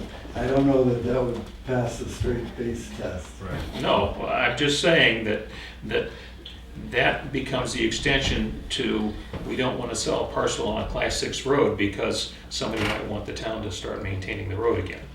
Is it fair we take no action today until we ruminate a little bit more on this? I think we'll probably have to ruminate on it some more anyway. 'Cause Yes. I'll get my head cut off when I leave the room, so Yep, we'll see what happens. yep. All right.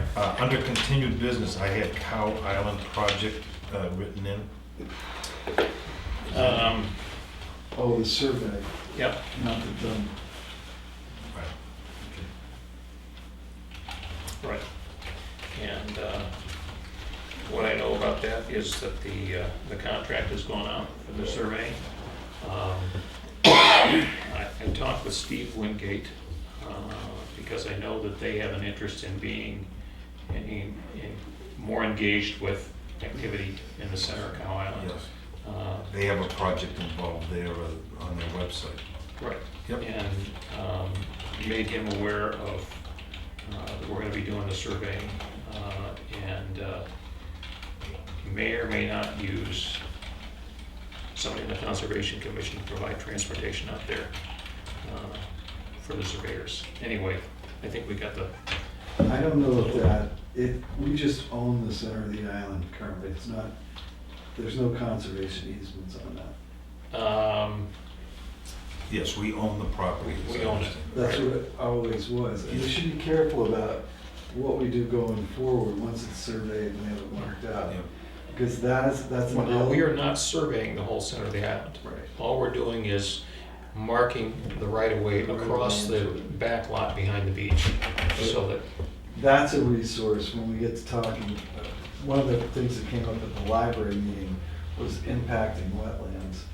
And generally speaking, the state's looking for either a check or some mitigating property. Yes. And that's, so. the So center- anything that we own that isn't in conservation, that we could put in conservation, Right. mitigate, we. It's a benefit. Sure. So we need to hold on to those assets for future use, if we need it. So just keep that in mind. That's what we did with Carol Lamprey and the wetland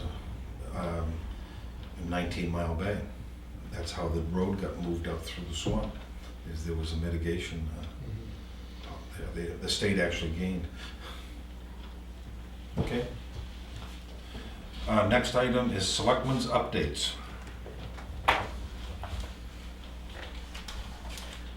I'll be quick. One item of old business that was out there from a couple of meetings back, that I don't think we came back to. We were talking about a donation to Special Olympics in memory of Steve Honeycutt. We had made a motion and then tabled it. This actually goes back several weeks. So I would like to bring it back out and deal with it. And I believe the motion was made for $500. Yes. I would like to amend that motion to $75, so that we would make a donation of $75 in the memory of Stephen Honeycutt to the Special Olympics. New Hampshire. For purposes of discussion, I'll second that. And where were we gonna take that from? We have gifts From gifts? lined up. Your simple donation. Yeah. Did you get the card? to Yes. sign? Yeah. Okay. Was it appropriate? Yeah, Okay. absolutely.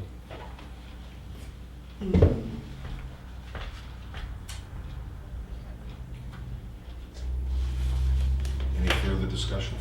Well, I would just offer that, while I know it's the opinion of some members of the public, and I don't disagree with it, that donations by private individuals are completely appropriate.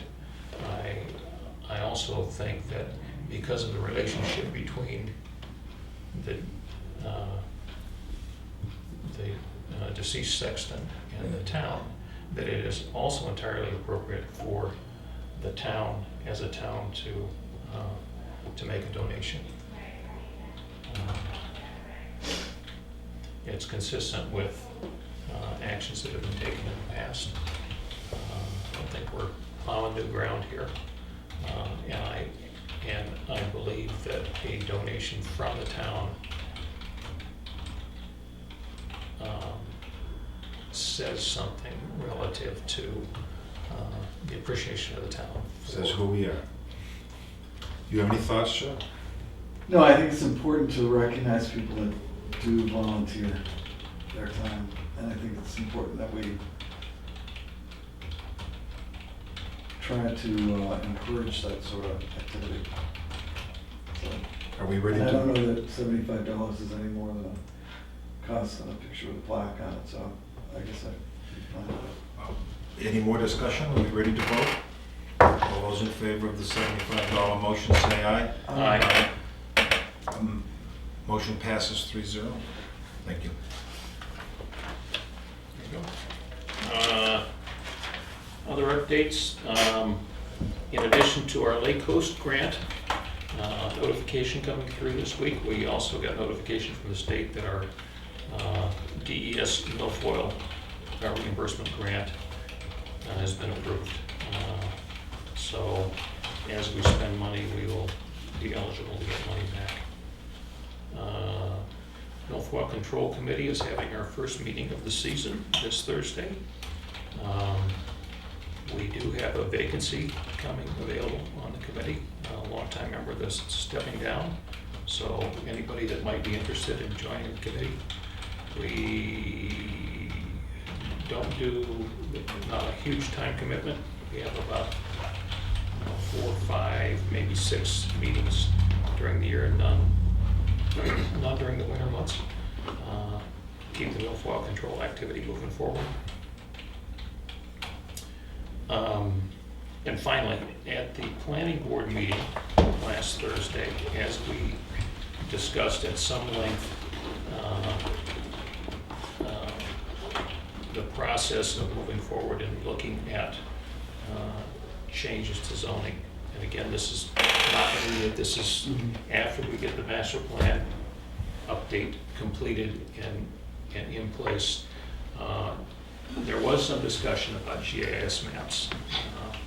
And my understanding is a number of years ago, the subject was looked at. What is a GAS? GIS, Geographical Information System. So basically to have the. Is that our tax maps? That's the tax maps, right? Okay. Right, in digital form. Yes. And increasing numbers of towns have those online through like Avatar. So I told the board that I would do some poking around and try and get my arms around what we're talking. Several years ago, some remembered that a cost figure of like $200,000 is what Yep. the cost was. Quoted, yes. And so I'll do some poking around and see what the times have moved along. I know that the Avatar's annual fee for having those maps up now is much, much lower than it used to be. And I suspect that there might be a reasonable way to, in order for them to put it on there, it has to be in the right format. I don't know that we have it in that format today, but we we'll explore it and see what the steps are. Without talking dollars and cents, I think it's a project that its time has come. There probably isn't a month goes by since I've been a selectman that someone doesn't constructively suggest that we get with the times. And I know myself in some projects I've been involved in is you gotta make photostat copies and marry them together and whatever. But again, I don't know what the price is, but I'd be willing to listen to what you come up with. Karen? If you don't mind me sharing, I actually, when I was trying to do queries and things on Avatar, I came across that and worked with Mark Howard, and we imported some GIS maps into Avatar at no cost, but they are dated. So I just wanted to share that. Right. So So the it's- dating portion is the problem, but there, as far as once you have the file, it's not, there's not any cost. Right, but it's the issue is to have what's current, Right, right. because I want to say those maps are a number of years old now. Right, I understood they from 2010, right, correctly. Right. I agree, yeah. so, yeah. Well, we're updating our tax maps every year. Yes, right. But the state, the last ones that the state put into their system were 2010. That's how I So, understand. and the way ours are done, we can't just give them a file and then have them updated. Right. There has to be some translation done. Personal involvement. Yep. So Yeah, that's- girl. Hmm? It's been a long meeting. Huh? Yeah, yeah. That's all I have. What do you got? Okay, Parks and Rec had a meeting last week, and I guess, I don't know if Lloyd's gonna handle Parks and Rec, or if I'm gonna handle Parks and Rec, but we have a schedule for the lifeguards. I'm gonna have to check on the signage on that, hopefully that's all set. Because it is a limited number of hours that we've got people at the beach, we're paying. That there's a kickoff coming up. Cleanup, we've talked to Jim Bean about, And I'm sure that those items that we spoke of earlier can be covered to a certain extent by Parks and Rec's budget. They're gonna replace the decks on the floats on the 21st of May at 8 a.m. and they're looking for volunteers to help. There's a concert series planned for this summer at the beach. They've got a sponsorship in the form of merit savings, and they're putting together their schedule and posters. Let's get a copy of the poster, and we talked about advertising. And the coordinating with Jack and the Conservation Commission about the sand replacement at the beach. I don't remember it being that onerous an issue back when we did it 15 years ago, or 12 years ago. But it does need permitting. But I don't remember DES being objecting to us doing it. It just needed a permit process. But it wasn't. What I remember the contention was a citizen was upset. So you have those citizens in that locale that are always going to be a problem, right? You know, it's sort of like the auction versus. Yes. Well, you're going to get a certain amount of noise from a certain sector. or like the Lower Beach Pond, where Yeah. you know the neighbor doesn't like the idea that people are accessing the pond from the right of way. Yeah. I mean, in a perfect world, I think having my own section of the lake that nobody gets to go into is Right. great. But Except the person was correct. Well, and then which one? The one on 19 Mile Lane? Yes. The same. You know, but then there's a whole property dispute. I'm not certain that whole deal will get settled very well by Judge Mull, but. so are we positioned to do beach sand replacement this year? I have not yet, no. No. And I'm I mean, wondering- budget-wise, are we positioned to do it?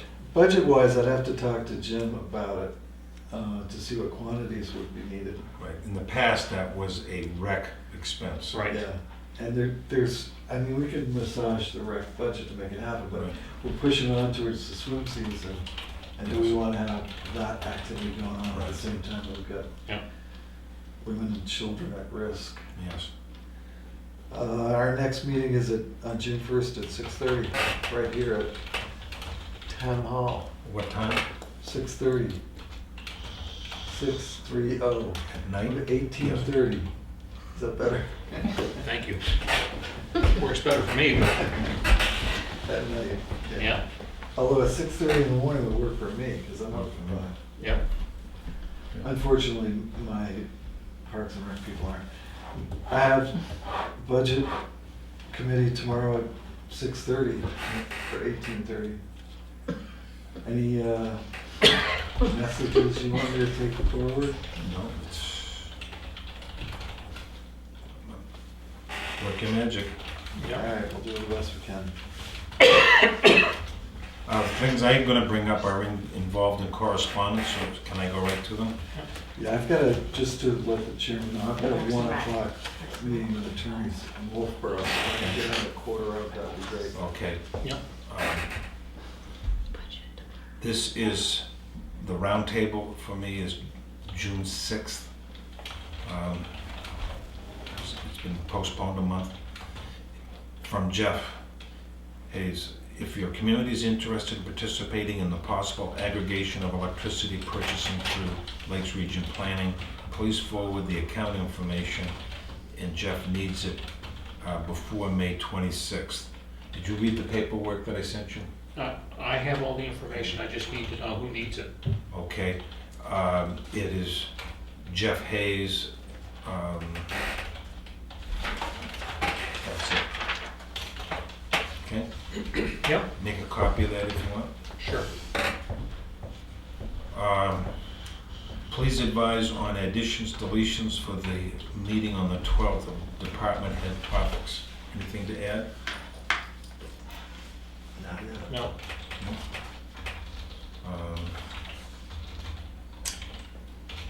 We brought up some stuff today, but I think, when is that meeting? That is Friday. Friday, the 12th, this Friday. this Friday, here at 10 a.m., right? Mm-hmm.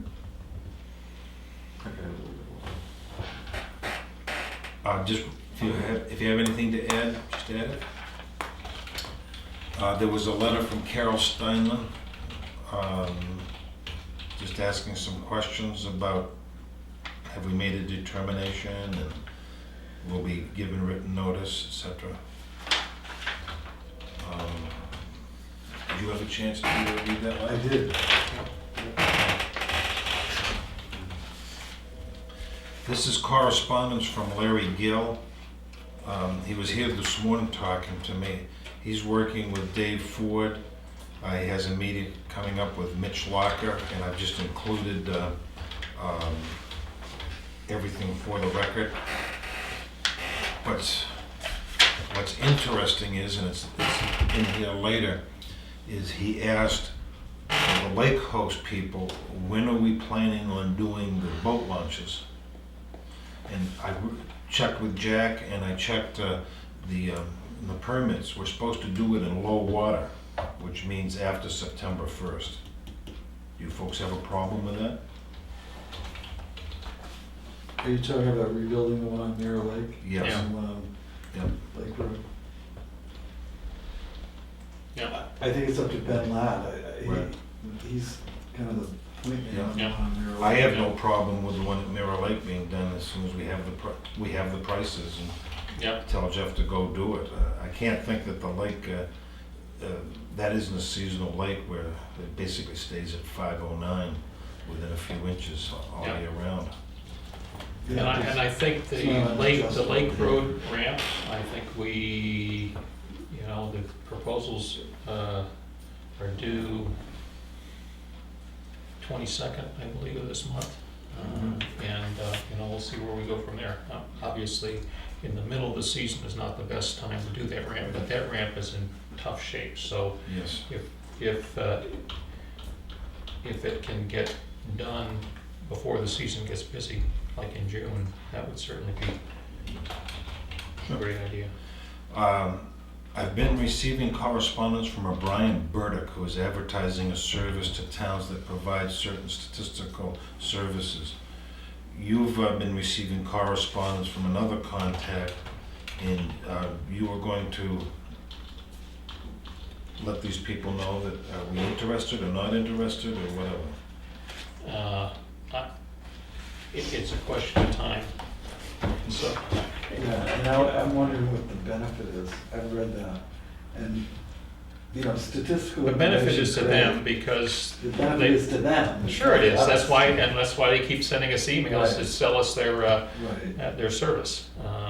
And, we're a very small town for doing that sort of thing. Right. I mean, we're part of a region. If Mhm. they wanted to do the eastern side of Lake Robosaki, that might be more beneficial. Yeah. When we need some information, for example, how many cars or whatever, for a few bucks, we ask Lakes Region to put a cord across the street. So we've always been able to research it on our own. Okay? I asked both Andy and Jack if there were any town ordinances or laws about the littering on Durgin Road, and it's my understanding that Jack is going to send them a letter. Okay? Okay. Move right. He has sent the letter. Okay. CPR training, May 17th. From Heather Kubadu, annual safety inspections, June 7th and 14th. Dear Selectmen, 19 Mile Bay parking permits and dump stickers. This is from Karen. Please be advised how many 19 Mile Bay parking permits are allowed per resident. It's been an internal practice to not issue any more than 4, but I recently had requests for more than 4 for additional family members. Also, please advise as to whether or not there is a limit for dump stickers. I recently had a request for 4. We assume that some will be used for renters, but have not confirmed this. My thought is anything to do with dump stickers is send them to Clay. Right? They put one, I'm only one driver and I have 3 vehicles, so I go buy 3 dump stickers. 1 for each vehicle. But on the other issue, And Karen sells them here in the office as well. So, and Karen's asking because they're coming to her saying, Right. sell me a dozen dump stickers or whatever. And so the only thought that I have about huge numbers of dump stickers is the dump sticker is your ticket to get in to use our dump. Right. And of course, the transfer station is funded out of town taxes.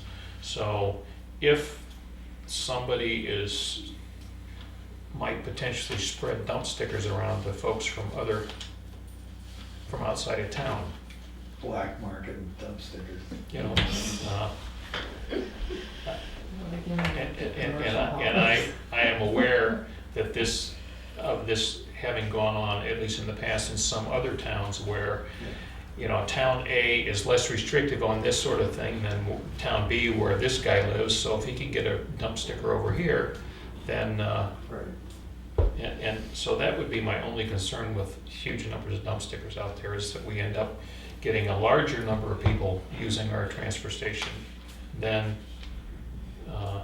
folks that actually pay for it.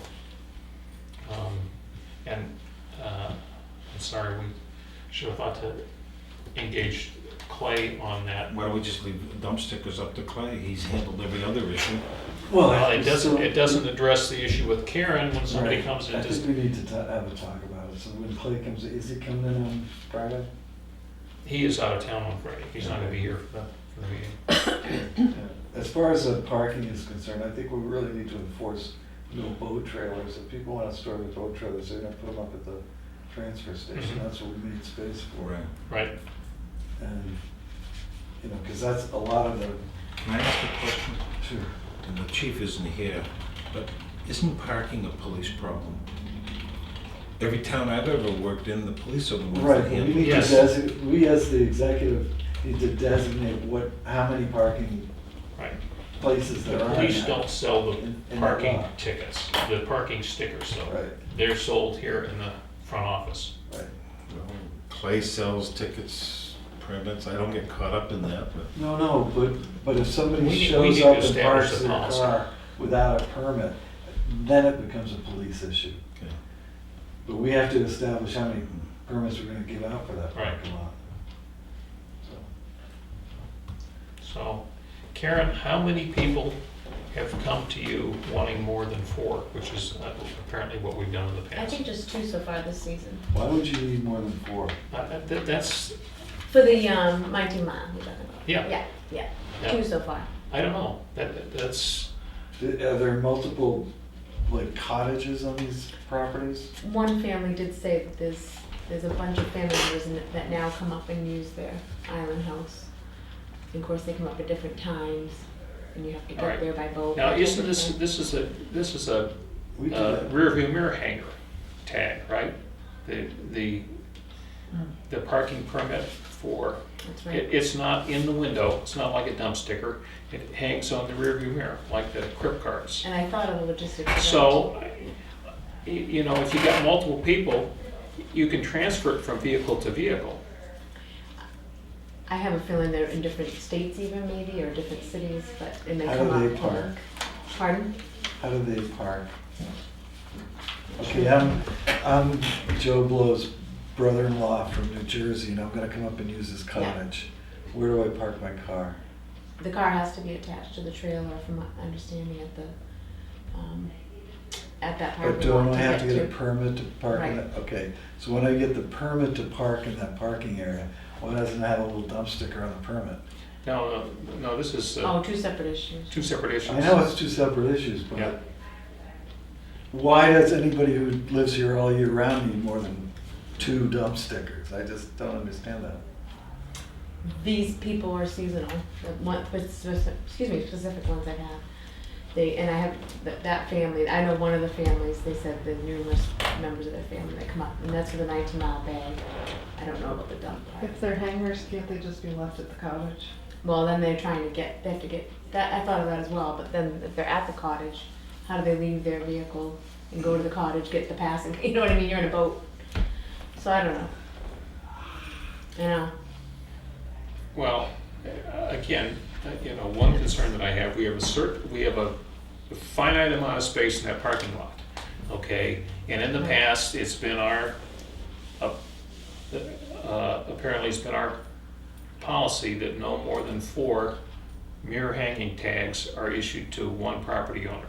If we start issuing more than that, you know, you got all these properties out on the islands, and then it becomes so me and my cousins take up 8 spots in the lot and somebody else has none available. Or they take up 2 but they get 6 unused permits, and now we got 6 vacant spots that people can't park. Yeah, but we don't, they aren't, my understanding is we don't limit the number of parking permits to the number of spaces. We issue parking permits to everybody that is eligible. And so, you know, that, and I know we don't have enough space on busy weekends, because you see them parked all up and down 109, because the lot is full. So maybe we're gonna pay that and sell parking spaces, what do you think? Or we have to- Sure.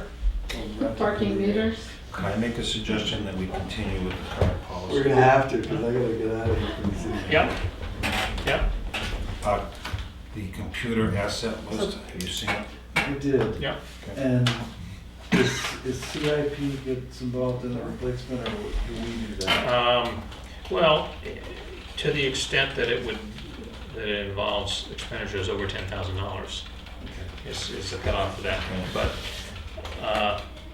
let me work with Karen a little bit more on that, because it's great. We got, I think, a pretty good snapshot now of what's there. So the question is, where do we go from here? And in terms of, you know, whose computer isn't working, and you know, when we're going to replace these things. Letter from Aflac, Department of Revenue Administration, and it's been forwarded to Broadwood. This is from Susan Weeks, reference Thomas-Moulton Cemetery that you talked about. Right. There will be a hearing Wednesday 17th at 7 p.m. at this office for CORRESPONDENCE, CODISPOTI, for a variance concerning zoning. The applicant proposes to put an addition on an existing non-conforming dwelling located 28 Little Bear Island. Wetlands permit application for 68 Cow Island. The rest is all correspondence that we normally get. All of you have reviewed it. For my notes, did we decide that we're gonna give Jeff Moody the go-ahead to do the repairs or the rebuilding of Narrow Lake boat launch? That was my understanding. Yeah, I thought he's doing it for. Yes, he's donating. Yes. Donating things. Right. No, okay, so that records indicate that. I've gone through correspondence. Any other correspondence, Karen? No? Other business? Anything from the public? Go ahead. Few of them left. Okay, the certified minutes you're talking about, is that what is online? For the I have no town meeting? idea if it's online. I'm just saying is it online? So That what it's you have are online. certified minutes, okay. Those are her final minutes. I understand the first Right. draft didn't have that same decision. Right. Oh, so you were reading the final minutes? I'm reading the minutes that were given to us as final from the town clerk and the. Those are The considered. That was from previous me, meeting, actually. it was a draft. This Correct. meeting, you have the final minutes. And I don't see that there was any change from the draft to the final. Right. Oh, okay. In that respect, in that particular. So you article. read it and you included auctions and advertisements? And it's an auction, Because actually, they did X out the auction part, right? Right. That's the last paragraph, that's the second Okay. amendment. But what didn't Oh, there's another what paragraph. didn't get Okay. eliminated from it was the wording about or as Yeah, or other means as by public auction or advertised sealed bid was the way the article read. yeah. The way the The final. amendment read is select to convey real property acquired by town tax deeds by public auction or advertised sealed bid or in such manner as determined by the selectmen as justice may require, which is, I think, right out of the RSA. But there was an amendment to take out the option to do auction. yes. Okay. And In that pass is amended that remove the wording by public auction. They removed that and they changed it to 1 year. Right. But I did listen to the video, and even though Dan Barnard didn't read those other words, they were never crossed. They were never those words that were as recommended by the selectmen. Those were never taken out by the body. But when he read it and he said period. So he didn't read it, but they were never officially taken out. But I talked to Dan Barnard and he said he and Heather agreed with Maxon that they had amended the limits. But what you have is what. But we're gonna live by the RSA, whatever has happened. So does Be that as it may, if, I think we as a board have decided to just let the issue lie. Because we don't feel as though we're gonna get the right return. Exactly. And if You feel irresponsible to, you want to be, we are responsible for the, you want to be financial responsible liability. for the big best picture. deal. Right. Yeah. 'Cause we're town fathers. Can we postpone the, Yes. Yes. How about if we do it Friday after the department heads meeting? Would that? yeah, how long do we expect? What time is the meeting on Friday? It's at 10 o'clock. 10, you wanna do it before? Can we do 4? Department. Yeah. You want to do it before? I'm good from 8:45 on. Let's do it at 9 o'clock, okay? All right. Okay. Yep. Karen, Mm-hmm. can you please post that at 9 o'clock, the selectmen will have a meeting and we'll go into non-public for the purpose of doing several job performance reviews? Sure. And at 10 o'clock is the selectmen's meeting to hear from Department heads. department did heads. post It's that one already already. posted. Yeah, I did post that one. Any further business to come before the board? Is there a motion to adjourn? So move. Is there a second? All those in favor say aye. Aye.